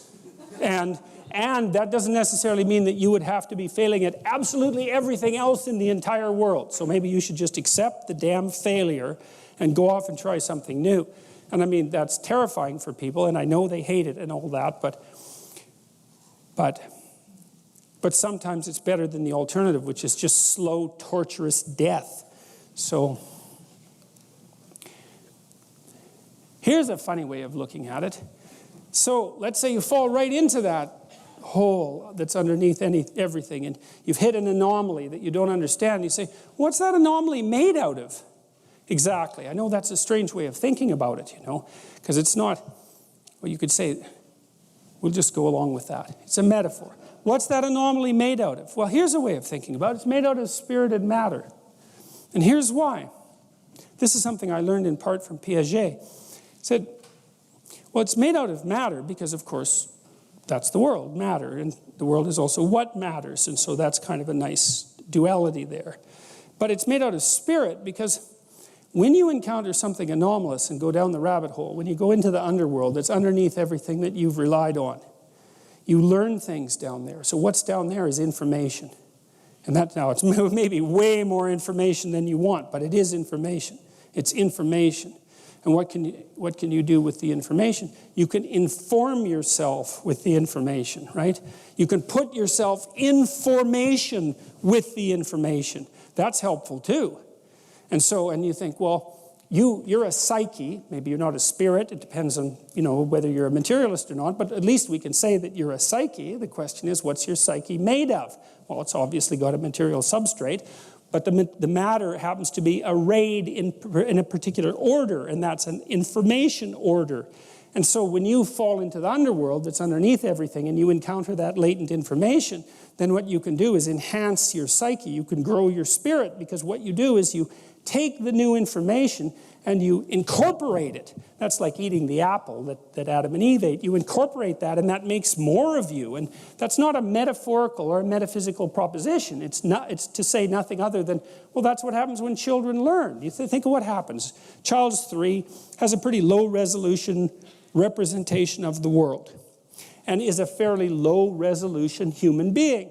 Got all the constituent elements there, but isn't differentiated in any tremendous manner. That's all still to come in the future. And so what does the child do? Explore. Well, what do they explore? Things they don't understand. That's where the information is, because you already understand what you understand. There's no information there. You go where you don't understand. That's where the information is. And out of that information, you generate a higher resolution world, and you generate a higher resolution self. And so out of the combat with the underlying dragon of chaos, you generate spirit and matter. And that's what you do when you go down into the underworld. So if it doesn't kill you, or if it doesn't make you wish you were dead, which it probably will, but there's a bunch of you that has to die down there anyway, so maybe that's not such a bad thing, because if you had this relationship that ended in betrayal, then there's something that's just not exactly right? There's something that went, and the reason I'm saying that, you think, well, that's kind of moralistic. It's like, actually, I don't mind being moralistic, in case you haven't noticed. But it's not a fair comment, because you're playing this stupid game. It's like, you live with someone, infidelity. That's the game, right? You've decided the rules. With the game comes a morality. The morality are the rules of the game. Well, then the thing collapses into infidelity. It's like, well, you played the game wrong, or it was the wrong game. One of those two. It's one of those two. You picked the damn game. And having picked the game, you can't all of a sudden say, well, no, those aren't the rules. It's like, yeah. If you pick the game, you pick the rules. And if you fail at complying with the rules, then you failed. Now, you could say, well, I could pick a different game. It's like, I don't care how you solve the problem. You're still stuck with the problem. It's a moral problem, fundamentally. And it might take some major league retooling to fix it. So you're at point A, trying to get to point B. That's not working out. You hit an anomaly. You're not getting to point B, that's for sure. You're a medical school student. You write your MCATs, which is this test you have to write to go to medical school. You get 25th percentile. I don't know who you are, but you're not a pre-med student. And maybe you never were. Right? And that's the rub, man. And so, who the hell are you? You don't know. Collapse down here into this motivational conflict, this place of motivational and emotional uncertainty and tremendous information, right? It's a place of transformation. It's the phoenix that burns. It's the burning part of the phoenix that burns. It's the journey to the underworld. It's the journey to hell. It can really be a journey to hell, because you may find out that the reason that your partner betrayed you, or that you didn't get your damn promotion, is because there's seriously something wrong with you, and you know it. And I don't just mean that you don't know what you're doing. I mean that there's 25% of you that is seriously aiming at things not being good. And so you fall into the underworld and you find out that, God, I just got exactly what I was aiming for. Or I got exactly what the worst part of me was aiming for. And that worst part, that's something to clean up, and that's not going to be easy because it's got its hooks in me like something ferocious, something seriously ferocious. And I've been toying with it for a very long time, and maybe I can't even detach it anymore. And so that's not so fun. And you see people like that in psychotherapy very frequently, or you see them wandering around on the streets like absolute catastrophic former shells of themselves, because they've hit the underworld and they ended up in hell and there's no getting out of it. And so those are the people you tend to give a wide berth to when you walk down the street. So there you are, down in the underworld, right back where the latent information exists and just too much of it. And that's this. It's the same thing. It's the same thing. And that's why the Adam and Eve story is archetypal, right? Because we're always ingesting something new that knocks us into a new state of self-consciousness. And it's always a catastrophic demolition of our previous paradise. Insufficient as that paradise was, something comes along to destroy it and knocks the slats out of our life. And that's a voyage to the underworld. Out of the walled garden into chaos. And so what is all of that? Well, there's lots of ways of construing it. It's a frame transformation. There's a walled city. It's got a hole in it because all walled cities have holes in them, right? Because everything's imperfect, and that's where the chaos comes up. And then maybe you go out there like a hero to fight the chaos and to reestablish the frame. That's what you're supposed to do. And maybe you free some information while you're doing that. Or maybe you establish a relationship. And so that's the journey. Frame, damage, chaos, voluntary confrontation, reconstitution of the world. And that's human existence. And hopefully it's not just linear. It's stepwise, right? Is that the you that emerges as a consequence of your latest catastrophe is everything that you were before plus something more. And that actually constitutes what you might describe as measurable progress, right? And that's another argument against moral relativism, because if you can do everything that you could do before and you can do some more things, we could just define that as better. It's not a bad definition. And then we have an up. It's like what you're trying to do is to differentiate the world and differentiate yourself. And every time you undergo one of these revolutions, then hopefully both of those things happen. And then there's a moral to that story too, which is do it voluntarily and maybe do it. Don't wait for it to happen catastrophically. Keep your eyes open. And when something goes a little bit wrong that you could fix it. Don't say, no, that doesn't matter. Maybe it does matter. Maybe it is matter. Maybe it's exactly the matter out of which you should be built. Maybe it's the matter out of which the world should be built. And if part of you is telling you it matters, what it means is that that part is telling you that there's something there that you need to engage with. That's what it means for something to matter. I really get a kick out of the word matter because it's got these two weird meanings, right? There's the matter that everything is made out of, that materialists think everything is made out of, and that's just dead matter. And then there's the matter that life is made out of, which is what matters. And now and then you're moving through life and something matters. It's calling to you. And that's the unrevealed world trying to reveal itself to you. And all you have to do is allow it to reveal itself to you. And then maybe what happens is that a minor shift in shape is all that has to happen to you. You don't have to burn right down to the bloody egg and hatch out, as a newborn. Maybe you can just repair a little bit of something that's gone wrong with you. And so you can undergo a sequence of continual micro-deaths instead of waiting for the bloody catastrophe that might send you so far down that you'll never recover. And all you have to do is attend to what matters. And your whole nervous system it's doing this for you. You've got a goal. Something happens, it matters. So what are you supposed to do with that? You're supposed to fix it. You're supposed to engage with it. That's why it's calling out to you as if it matters. It's saying there's an indeterminate part of the world here that wants to manifest itself into fully articulated being. And it's calling to you to do that. And if you ignore it, then it accumulates. And if it accumulates, it turns into the dragon of chaos, and then it waits until you're not at your best, and then it eats you. And that's the alternative. So that seems like a bad plan, unless you like being lunch meat. So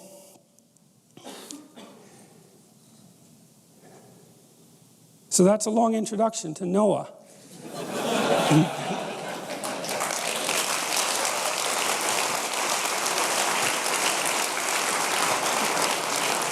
But you need it, because you can't understand the story otherwise. And so, because that's what this story is about. And now we can go through the story relatively rapidly, although it doesn't look like we'll go through all of it tonight. Okay, so we'll start with the next section of Genesis. And this is immediately after Cain and Abel. And there's a short story to begin with, just a fragment. I called it Giants of the Earth. And it came to pass when men began to multiply on the face of the earth, so this is after Cain and Abel, and daughters were born unto them, that the sons of God saw the daughters of men, that they were fair, and took them wives of all which they chose. And the Lord said, My spirit shall not always strive with man, for that he is also flesh, yet his days will be 120 years. There were giants in the earth in those days, and also after that, when the sons of God came in unto the daughters of men, and they bare children to them, the same became mighty men which were of old, men of renown. Now there's been all sorts of attempts to interpret those few rather jumbled lines, but I see it as a reflection of a classic development of hero mythology, which is, and this is sort of nostalgia for the past. One of the things Mircea Eliade pointed out was that what happens to human memory in pre-literate cultures, because nothing is written down, is that what needs to be preserved gets amalgamated. And so imagine that you have a culture that's based on fishing, we'll say. So you have to be a good fisherman, and human beings who use simple tools to fish are unbelievably good fishermen. They know every bloody thing you can possibly imagine about fish, because otherwise they die. So it's really important that they learn everything about fish. And maybe they've been fishing for like 13,000 years or something like that. So there's a lot of accumulated knowledge. And so then the question is, well, who taught mankind how to fish? And the answer is fragments of individuals across history. But that's, you're not going to remember the damn fragments. You put them all together into the amalgam of the heroic fisherman, the guy who established the pattern for proper fishing, whatever that pattern happens to be. One of the patterns might be, don't take all the damn fish because there won't be any for the next year, or something like that. But all those fragments of discovery get amalgamated into heroes of the past. And then what you do if you're a fisherman is you act out the heroic fisherman of the past. And so the idea that there were men of renown or heroes in the past is just a fragmentary, what would you call? It's just a fragment of that sequence of ideas. That back in the past there were mighty human beings who established the proper patterns of being. And they were the sons of God who took the daughters of men to wife. Now, and it's interesting too, because we do know that the more competent men are disproportionately likely to leave offspring. So it's a perfectly reasonable way of formulating the circumstance. On to the flood. This is from Mircea Eliade, who wrote a book called A History of Religious Ideas, which I would strongly recommend. It's a 3-volume set. It's quite readable, and it's brilliant. It's brilliant. I really like it. And this is what Mircea Eliade had to say about flood myths. As has been well known since the compilations made by R. Andre, H. Usner, and J.G. Fraser, who wrote The Golden Bough, the deluge myth, the flood myth, is almost universally disseminated. It is documented on all the continents, although very rarely in Africa, particularly in the desert, unsurprisingly. And on various cultural levels. A certain number of variants seem to be the result of dissemination rather than spontaneous regeneration, let's say, first from Mesopotamia and then from India.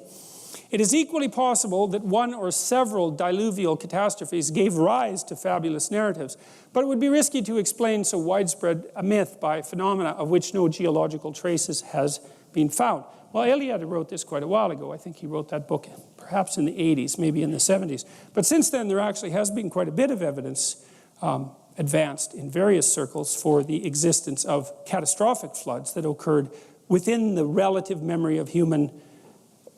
human civilization memory, let's say. So the West Coast Indians, for example, I suppose that's the wrong word. The West Coast, I don't know what to say either. I know Kwakwaka'wakw Carver, who told me a flood story, and they have a story that's almost identical to the story of Noah, except, of course, it involves giant canoes. But it's the same story. They release, if I remember correctly, a raven, but Noah releases a raven first and then a dove once the flood comes to an end. And it has a Tower of Babel issue, too, the same story. So the canoes are all put together. It's not one giant canoe, it's a bunch of canoes all together. They ride out the flood. And then the canoes separate and go all over the world, and that's why there are people all over the world. So anyways, the story is very widely disseminated.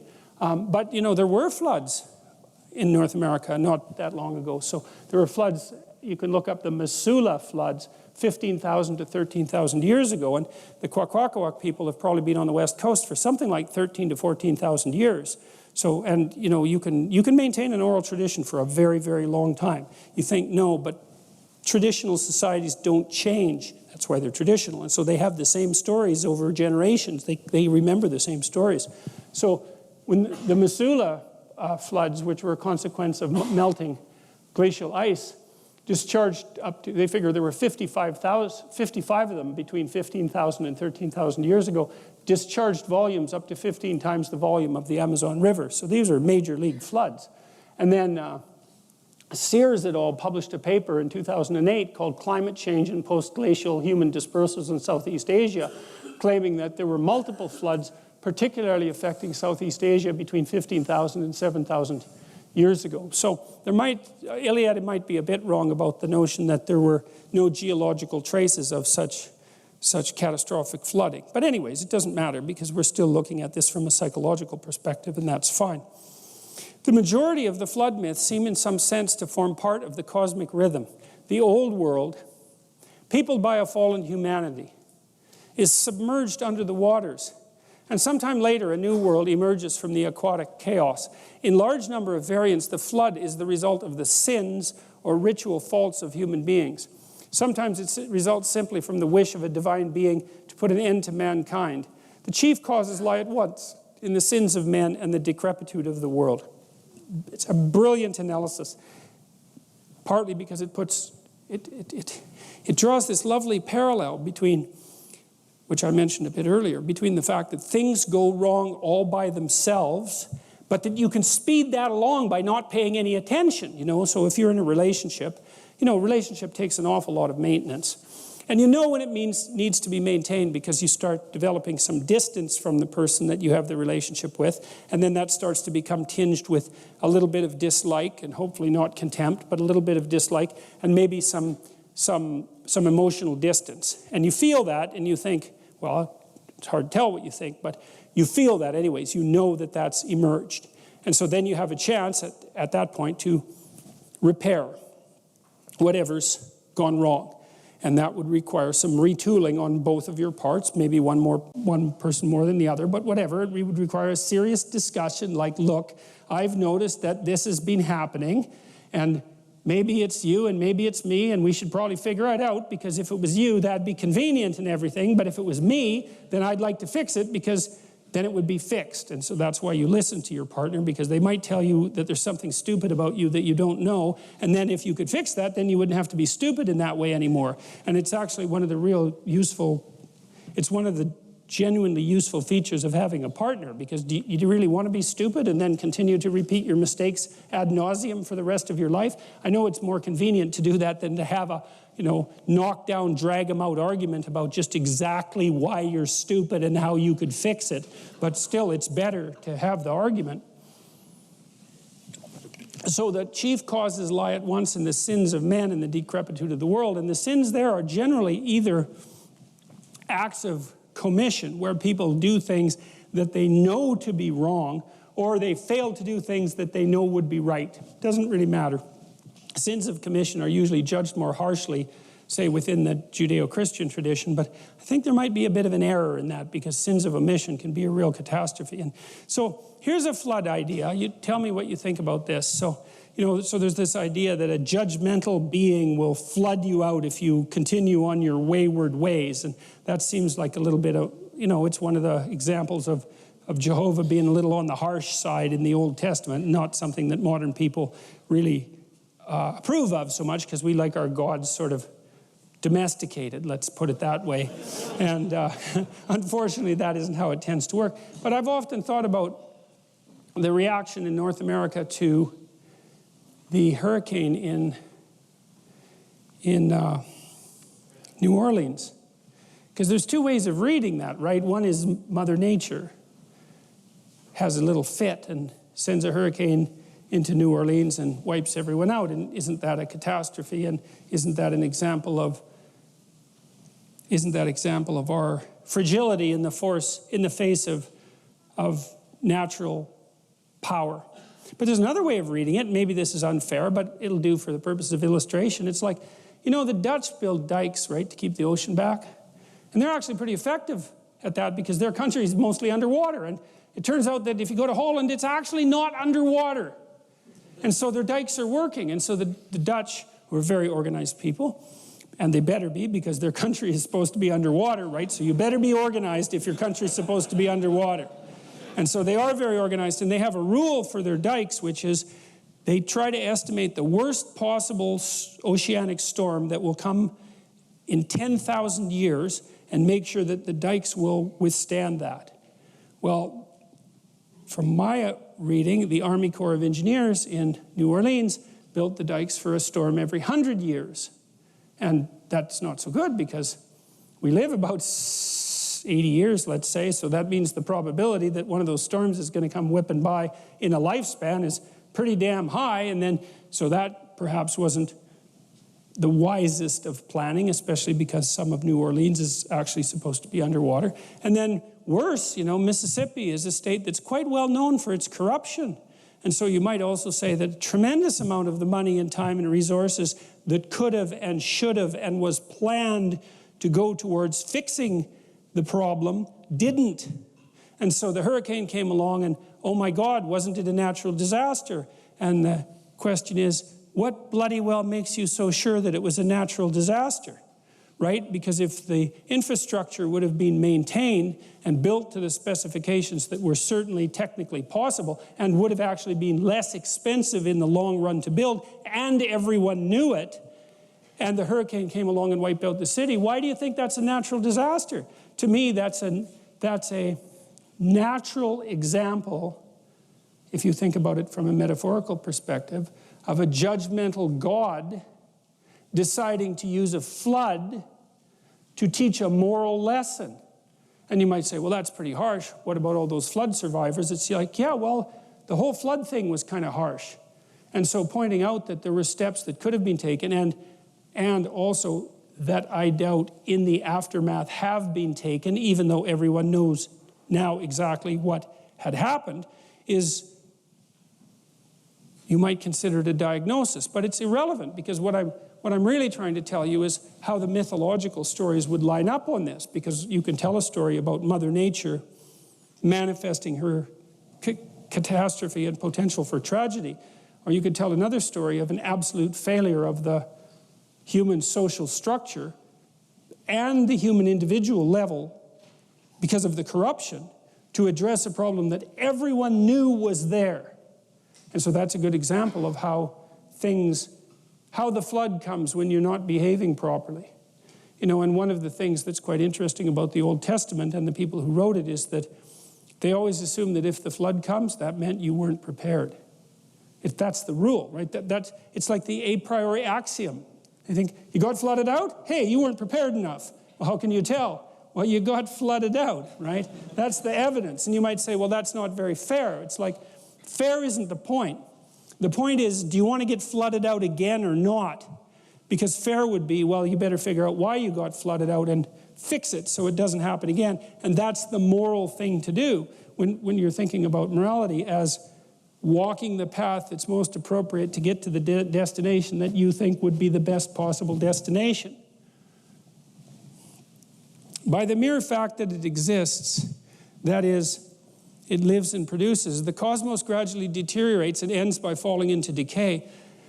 That is the reason why it has to be recreated. In other words, the flood realizes on the macrocosmic scale what is symbolically affected during the New Year festival, the end of the world and the end of a sinful humanity, in order to make a new creation possible. Well, that's there's a lot of information packed into those few lines that Eliade wrote, because he also, in the Mesopotamian rituals,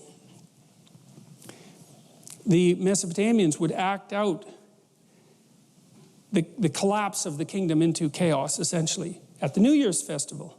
It's kind of what you do when you make resolutions, because like it's a degenerate, what you'd say is our proclivity to make New Year's resolutions, sort of a degenerate ritual. And I don't mean that it's bad, I mean that it's the remnants of something much grander. So the idea was, well, the Mesopotamians would take their emperor outside the city, the walled city, and once a year, and they would make him kneel, and they'd take off all his king clothes, and then they'd whack him with a glove, if I remember correctly. The priest would do that, and then they'd make him recount all the ways that he wasn't being a good emperor that year. He wasn't being a good Marduk, because that was who he was supposed to be on earth, and that's the guy with eyes all the way around his head, speaks magic words and transforms chaos into order. That's what the emperor is supposed to do. And so the question would be, okay, you're emperor. It's like, have a little humility here, because you're not God incarnate. You probably made some mistakes. Can you think of any ways in the last year that you didn't take every advantage of every opportunity you possibly could have to take some spare chaos and transform it into habitable order? That's a good thing to think about. Well, that's what you're thinking about when you make a New Year's resolution, even though you don't know it. It's like, well, could you be a better person in the upcoming year? Well,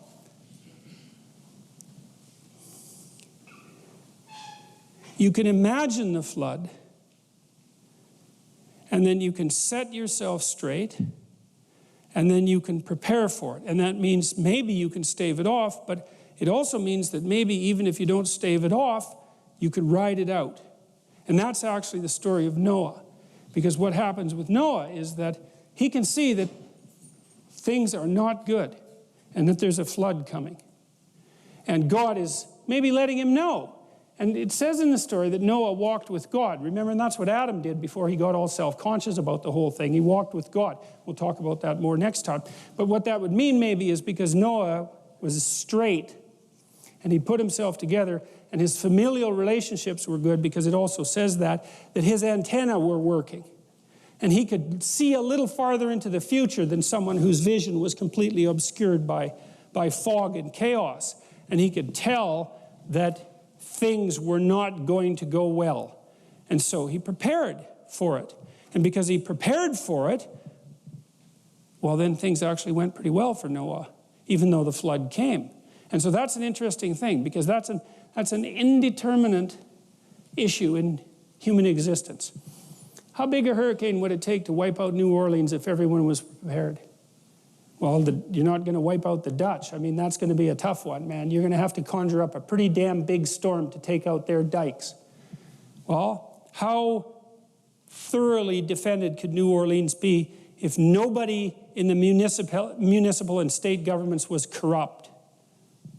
Well, end of the hurricane problem, because that's something that we could clearly deal with. We know how to do it. And the same applies in your own life, is that there are floods coming. You can bloody well be sure of that. That's absolutely 100% certain. Some of them are going to be personal. Some of them are going to be familial. Some of them are going to be social and political and economic. It's like, are they going to be catastrophes for you? Or are you going to ride them out? Are you going to prepare? Well, the first issue might be, well, do you have your act together well enough to see them coming with enough advance warning so that you can take proper measures? Maybe just to sidestep it. Maybe just don't go where the flood is going to be. That's a simple thing. But maybe you don't have that luxury, right? And so it is going to be a catastrophe.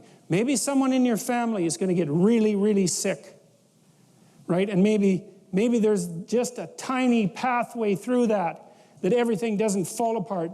It doesn't end in divorce. It doesn't end in death. It doesn't end in sorrow. It doesn't end in catastrophe. But the margin of error is like slimmed down to virtually zero. And every imperfection that you bring to that situation is going to increase the probability that that tragedy is going to turn into something indistinguishable from hell. And that's coming. It's coming your way. Absolutely, certainly. And so then you might think, well, since it's coming your way, maybe the best thing to do is to put yourself together so that when it comes, it can be the least amount of awful possible. So I'll close with a story. This was a very affecting story for me. My mother-in-law had frontotemporal dementia, and she developed it quite young. She was about 55, something like that. And her husband, who was a very extroverted, man-about-town guy, I grew up in a small town, everybody knew him. He was charismatic, drank too much, charismatic, good businessman, quite a remarkable person, a real character. But not exactly a family man, even though he provided for his family very well.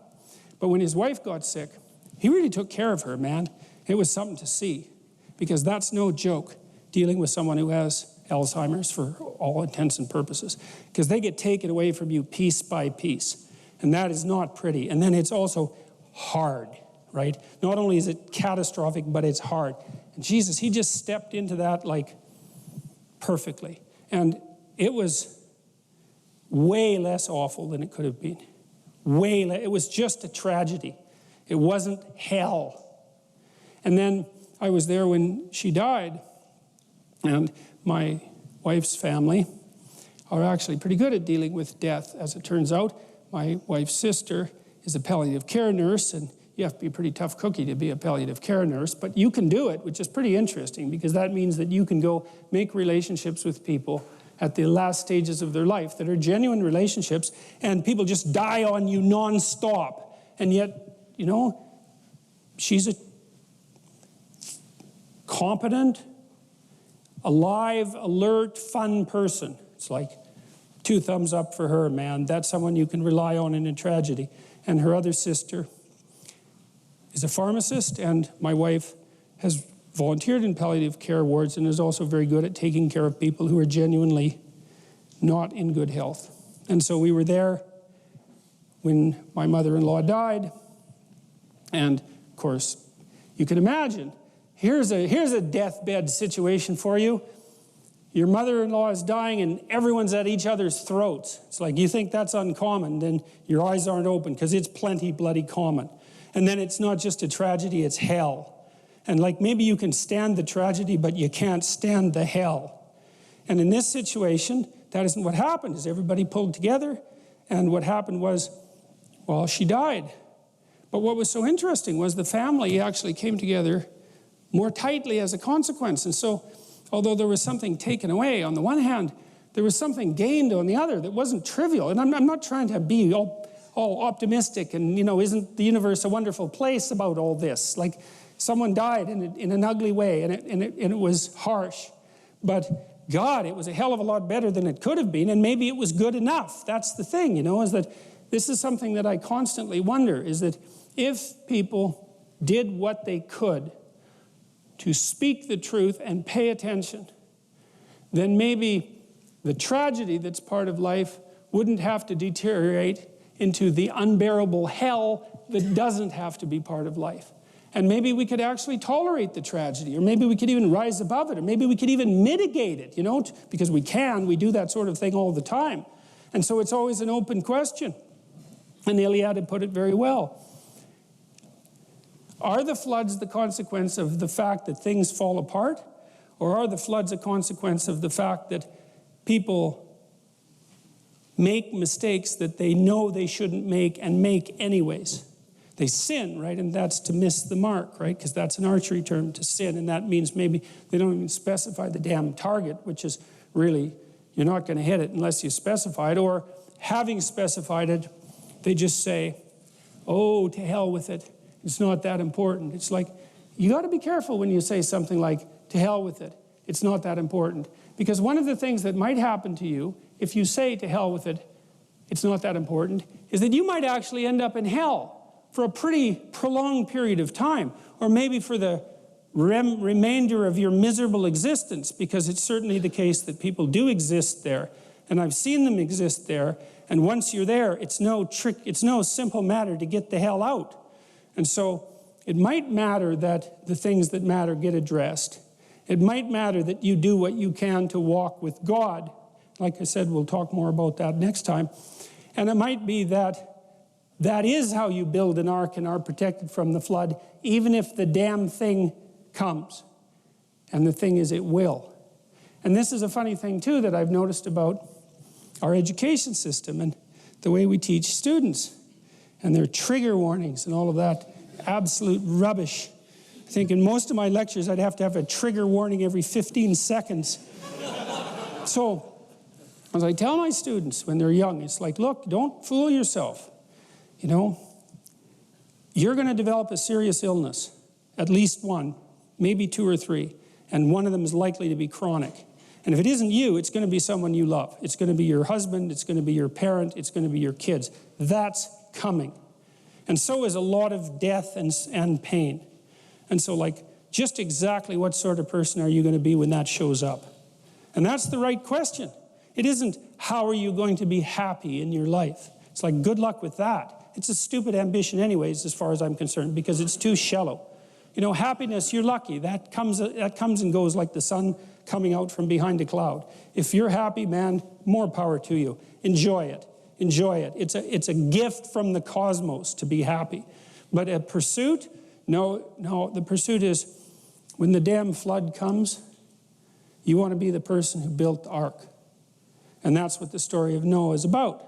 And the thing is, the flood is always coming. And that's another thing that's worth commenting on with regards to this story is, you know, there's an apocalyptic element to the Judeo-Christian tradition. There's an idea that the end of the world is always at hand and that you should prepare to be judged. And the thing about that is it's true. And the reason it's true is because the end of your world is at hand, and it will certainly come. And when it comes, you will be judged, because it will be up to you to figure out what to do with the fact that your world just collapsed. And that'll be a moral problem of ultimate severity, because it'll push you right to your limits, and you'll find out exactly where your unaddressed weaknesses lie, because that's what happens in a crisis.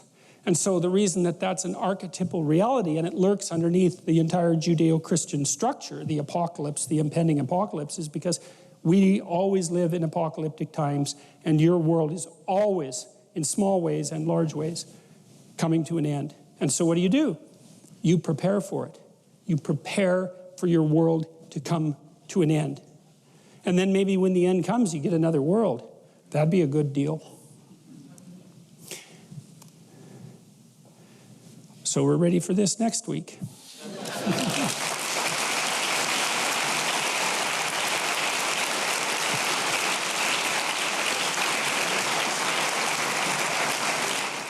My question was regarding the online university you plan to create and the plans you have for that. And we spoke briefly last week, and I wanted to ask you, how can a student such as myself get involved with this process? Yeah, well, an online university, that's perhaps a grandiose ambition, right? But one of the things that, so here's my rationale. You know, lots of things have dramatically transformed in the last 20 years, and whole swaths of enterprise has been wiped out. And that's happening at a more and more rapid rate as our technology progresses. Right now, newspapers are in the process of dying. I actually think they're in the process of committing suicide, but they're in the process of dying. And that's going to happen very rapidly. I think the Globe and Mail lost 10% of its readership in the last 3 months, something like that.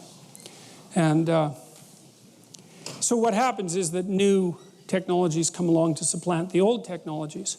And I've watched a number of businesses fail, some large businesses. I knew some people who worked at Digital Equipment Corporation when it was failing, and I've had some inside track into failing businesses, and I see when they start to fail, the failure process tends to tip and then accelerate. It can happen unbelievably quickly. And this is what it looks to me, this is how it looks to me in relationship to the universities, especially in the US, although not only, especially in the humanities, although not only. So, number one, so recorded 3 years of my personality lectures, say. So let's say I have 3 years of lectures on Freud. Now, what I should do with those, I think, is edit them into one really good lecture on Freud. And then stop giving that lecture, because why would I give that lecture again? Because I've already given it, and it's edited, and it's in good shape. And if it's a really good lecture, then why does someone else have to give the lecture? Or why does 300 other people have to give a lecture on Freud? You know what I mean? What's going to happen is there's going to be some really good lectures on subjects, and that's all that people are going to need or want, because the internet tends to move things towards winner take all very, very rapidly. And so it seems to me that we're already at a point technologically where we could identify 100 things that people really need to know and do a sequence of lectures on those things that were outstanding, and then they could be updated and added to, but then it's like it's a done game, and it's free. So I started thinking about this last year when I noticed that my psychology lectures had 1 million views, and that was last April, and I thought, that's amazing, 1 million views. It's like, what the hell? I don't know what to make of that. That's the kind of best-selling book that you never write, because no one ever writes a best-selling book. So 1 million views, that's something to pay attention to, and now it's way more than that. But there's videos and podcasts, and that means that people can listen when they're doing other things too, and so that's really cool. And maybe people can listen better than they can read. That's a real possibility, because we've only been reading silently for about, well, most of humanity for less than 100 years. And virtually no one could read silently 500 years ago. It's a really new skill, and so maybe we're better at listening. And so all of a sudden there's the possibility of disseminating high-quality educational material, highly produced, highly vetted, to millions of people for nothing. Well, how are you going to compete with that? Then it's worse, because the humanities, which have become completely degenerate, almost completely degenerate in my estimation, have abandoned their valuable intellectual property, which is the collective wisdom, at least for the West, of Western civilization. It's just sitting there. Someone might as well steal it back. And then there's the student loan debacle in the United States, if that's pronounced properly. Debacle? Debacle? Okay. Obviously, I've read that word more than said it. And so, I had a guy write me today, and he asked if he should go to a private college for $22,000 a year to pursue an undergraduate in psychology, so that he could get into clinical graduate school or go to another university, the state university, for far less. I told him to go to the state university because it's the wise economic decision. But it doesn't seem to me that it's reasonable at all to load people up when they're 22 with $100,000 in student debt that they cannot declare bankruptcy for. It's indentured servitude. And to load up people when they're 22 or 23 with debt of that magnitude, it's like, well, how the hell are they going to be entrepreneurs? How are you going to take a risk with a $100,000 debt load? And who's going to marry you? Well, really, Jesus, because another story I heard recently was, well, I just got married to my partner. She brought into the marriage $120,000 in student debt. It's like, oh my God, it's like, that's crippling, man. Like, once you're making a substantial amount of money, if you're fortunate, maybe you're in your 40s, you could handle a debt load like that, but in your 20s, it's just crippling. So, the tuition fees have ratcheted up like mad in the last 30 years. The colleges and universities have become unbelievably administratively top-heavy. They're regulated to death by the legislative system. So there's ethics committees, which are so counterproductive that it's just unbelievable. There's this entire whole new monstrous hyper-accommodation movement that borders on, I'll make a video about that soon enough. That's absolutely pathological. And there's this whole postmodern neo-Marxist idiocy that's going on in the universities. And so how many mistakes does an institute, plus students aren't being taught how to speak, they're not being taught how to debate, they're not being taught how to write, and they don't read difficult things. They read French intellectual postmodernists, right? And they probably don't read those either. They read they skim secondarily derived papers about French intellectual postmodernists from the 1970s. And the standards have been lowered because there's too many people pursuing higher education. And so I think, okay, there's 8 dimensions of success, and on every single dimension there's failure. The system's done. And so the vision would be, why not provide everybody in the world with high quality education in the humanities for like 1/50th the cost? You can charge for accreditation. That's a whole separate issue, right, accreditation. But the resources, it's like, why not make them available to everyone? So that's the plan. I mean, I don't know if I can do it or not, but it's partly what I'm doing with this biblical lecture series. It's sort of putting my toe in the water. But I have a plan, and I have some good programmers who are willing to help, and there's lots of people out there that would help. God, I'm being flooded with offers of help. I'd love to take people up on the offers, but it's not that easy to get someone to help you do something, you know. So that'd be the plan. It's like, so what would the plan be? Give people a high-quality education in the classic humanities, teach them how to speak and write, accredit them for 1/10 the current cost, and do it with millions of people instead of tens of thousands. So if you don't mind me asking, what plans do you have for the accreditation side where people can show something for what the time they spend watching? Well, one of the things that I would do, for example, is imagine that you were in a course, and so you have to take an exam. Let's say it's a multiple choice exam, just for the sake of argument, because they're simpler. The writing issue is a separate problem. Well, so one of the things that you would do if you enrolled in the course is generate multiple choice questions. That'd be one of your assignments. Here's a lecture, generate 10 multiple choice questions. Now you got 1,000 people generating 10 multiple choice questions. Well, then you can do, there are statistical procedures that help you figure out what valid multiple choice questions are. You could have people vote on them, for that matter, if you put them on a website. Assignment number 2, here's 100 multiple choice questions. Pick the 10 that you think are most representative of the knowledge that you've acquired. Get 100 people to do that.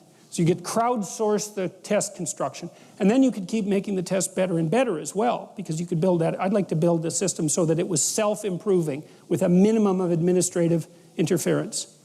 And so then what would happen is that as you got accredited, so you start writing exams and maybe you write more and more of them, then you'd start to buy voting power with regards to the content of the courses, and maybe even the right to produce courses to put them up online. So it's something like that. But our strategy would be to build, we want to build a system that's basically autonomous and self-improving right from the beginning. So minimum of administrative overhead, extremely low cost, widespread availability, crowdsourced in its structure, and autonomously self-improving. I think we can do that. I don't know if I can do it, but I think we have the technology to do that. And then you think, well, so here's the plan, you know, because I'm always thinking of the point B. What's a good thing to do with life? Well, the good thing to do with your life is the most difficult goddamn thing you can think of that would do the most possible good. That'll get you up in the morning. And so, because you think, why should I get up in the morning? It's like, well, you know, I've got 50 million people to educate. Hey, that'll do it. Really, you know, that'll overcome a lot of angst, that sort of thinking. So, well, so it seems to me that it's inevitable. Now, whether or not I can do it, that's a whole different story, but I can certainly start it. And I'm going to start it. My partner, my business partner, the guy who helped me develop the self-authoring program, which thousands of people are using that now. And we've helped tens of thousands of students now stay in universities, so that's really cool. Well, maybe not, given the state of the universities, but I'm contributing to the problem. But, you know, but they're sticking out their plans. That's the point. They're actually making plans and sticking them out.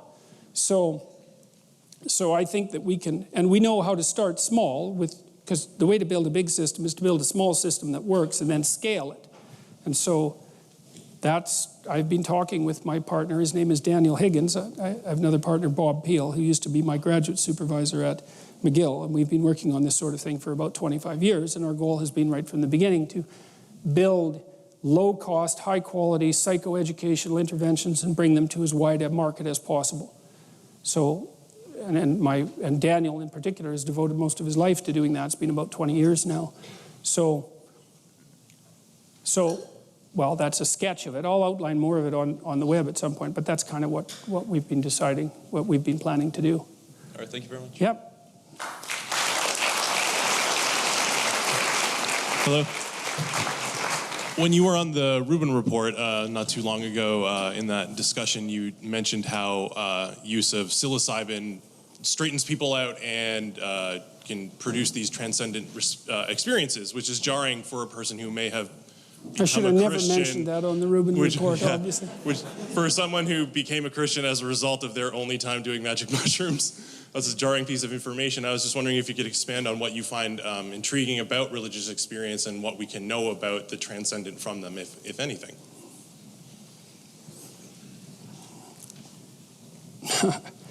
That's a tough one, man.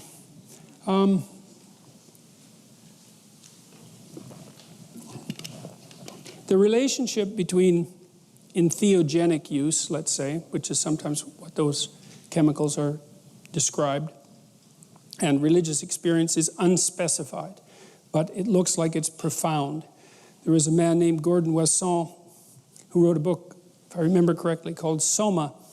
He was investigating the potential use of Amanita muscaria mushrooms among the people who wrote the Hindu holy scriptures thousands of years ago, and he felt that he identified the chemical that they were using, the sacred drink. The use of ayahuasca and psilocybin mushrooms and so forth is well documented, particularly in North America, and the evidence, the empirical evidence that under certain conditions those chemicals can produce religious experiences is absolutely overwhelming. There's been good research done recently at Johns Hopkins looking at psilocybin, the first research that's been done on hallucinogens really in 30 years because people were so terrified of them in the 60s, and for good reason,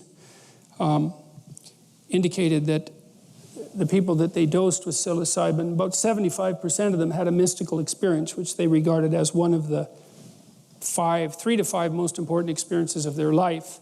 And a year later, were characterized by permanent personality transformation, which was an increase in trait openness of 1 standard deviation, which is a lot, by the way. It moves you from 50th percentile to 85th percentile, for example. It's a huge move. And that looked permanent. Now, whether or not that's a good thing, that's a whole different issue. But they're very, very powerful. And they also did some recent research showing that psilocybin mushrooms were an unbelievably effective smoking cessation intervention. So if I remember correctly, and I may have this wrong because it's been a while since I read it, they had an 80% success rate in stopping people from using tobacco with 1 psilocybin experience. And so, well, so those things are all of that's very interesting to me, and I don't exactly know what to make of it. I don't know what to make of it at all, not even a little bit. But the evidence for the relationship between mystical experiences and hallucinogen use of certain types is incontrovertible, and I don't think anybody else knows what to derive from that. I mean, one conclusion is something like religious experiences are a common concomitant of going temporarily insane.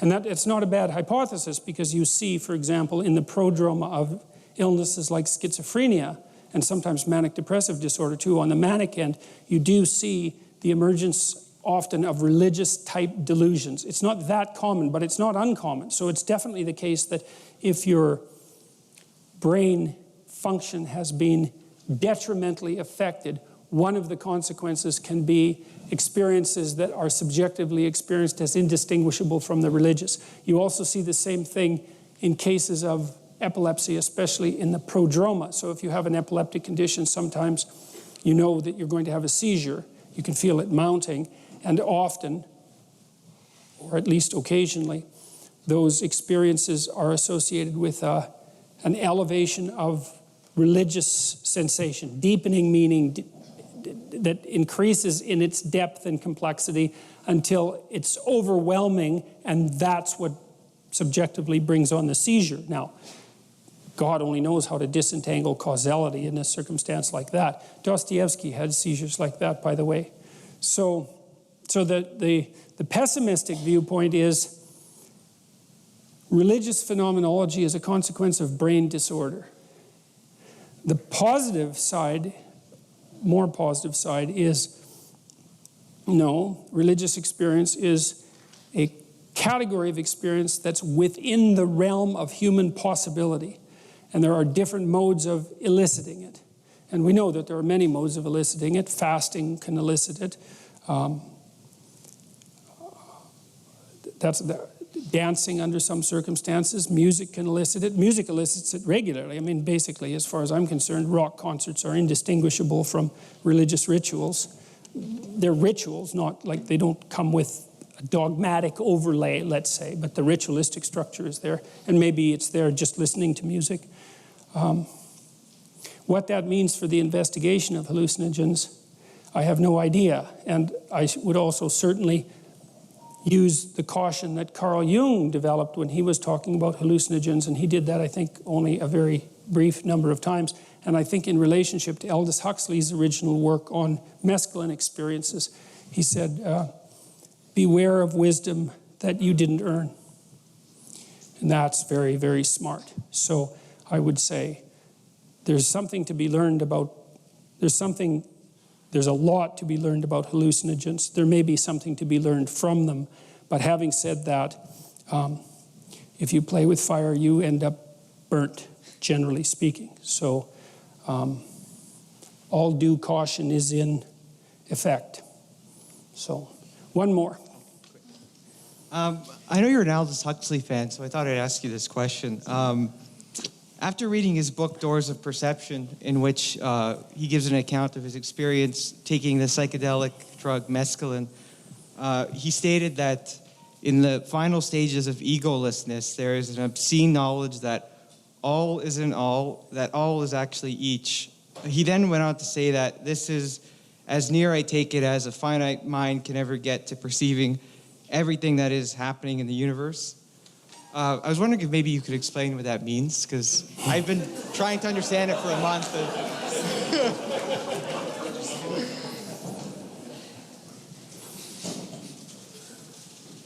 There was a neuroscientist a while back, whose name I don't remember, who had a stroke.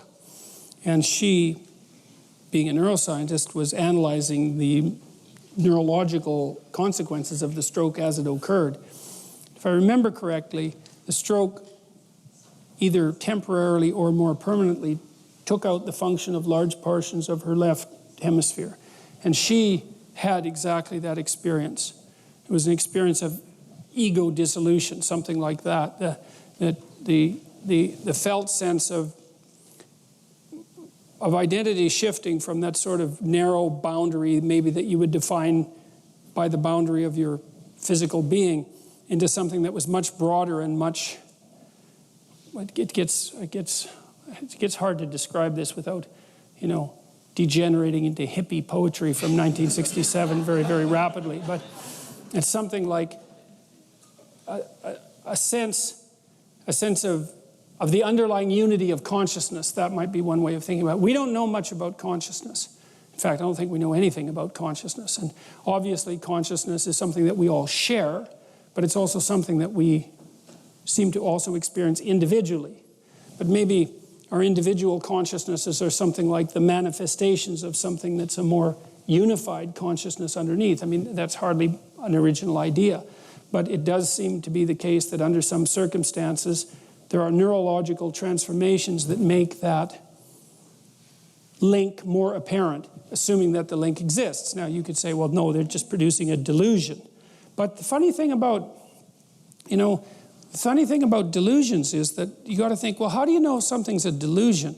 And the answer to that has to be something like, well, hardly anyone else thinks it. That would be criteria number one. But criteria number two would be, if you act on the delusion, does your ship sink? Because if your ship sinks, then it was a delusion. It's something like that. But if you act on your delusion and things get better, well, then maybe it wasn't a delusion. And there's no evidence from the psilocybin studies that have been conducted at Johns Hopkins that there was detrimental effects for the participants. And the participants certainly don't think that the effects were detrimental. So, and I've been hesitant to talk about any of this for obvious reasons. I'll tell you something really funny. I think it's funny anyways. I had Timothy Leary's old job at Harvard. So, and so Leary's a good object lesson in being very careful about this sort of thing, because it isn't obvious that his net effect was good. And I say that with some caution because Leary was a very smart person and he was very creative. But he got tangled up in that hallucinogenic madhouse, you know, that characterized the period from 1965 to about 1970. And it didn't seem to me that that was altogether a good thing. Thing is, we have these chemicals now in our culture. And people are experimenting with them like mad. And making them illegal doesn't seem to be working, in large part because I think there were 7 to 20 known psychoactive substances that were illegal in the year 2000. There's something like 400 now, because labs all over the world keep tweaking the molecules, right? Because molecule A is illegal, so chemists just shift it a little bit. Then they have a new hallucinogen, and which might be fine and might not be, because now and then you can produce a chemical that's unbelievably dangerous. Fentanyl, sort of like that. There was a drug a while back that I can't remember the name. It was an acronym. It was a fun drug. If you took it once, it gave you permanent, irreversible, total Parkinson's disease. So people would take it, and they were frozen, and that was it. So MPTP, I think it was called. So because it destroyed the same area of the brain that Parkinson's destroys, except it did it right away. So, you know, designer drugs, right? A little caution is in order. How we might approach the issue of hallucinogen use in a mature manner, well, that's a topic for an entirely other discussion. I'm not even necessarily sure that it can be approached that way, although I would say, at minimum, determining what it is that you're up to if you're going to experiment would be a good thing. Like, what is it exactly that you're serving? They're not party drugs. They're not for fun, right? Whatever they are, that's not what they're for. And so maybe they could be used by people who are carefully orienting themselves towards the good, although I wouldn't say that that should be read as a recommendation. Thank you. Yeah. Right. We'll see you next week. Thank you.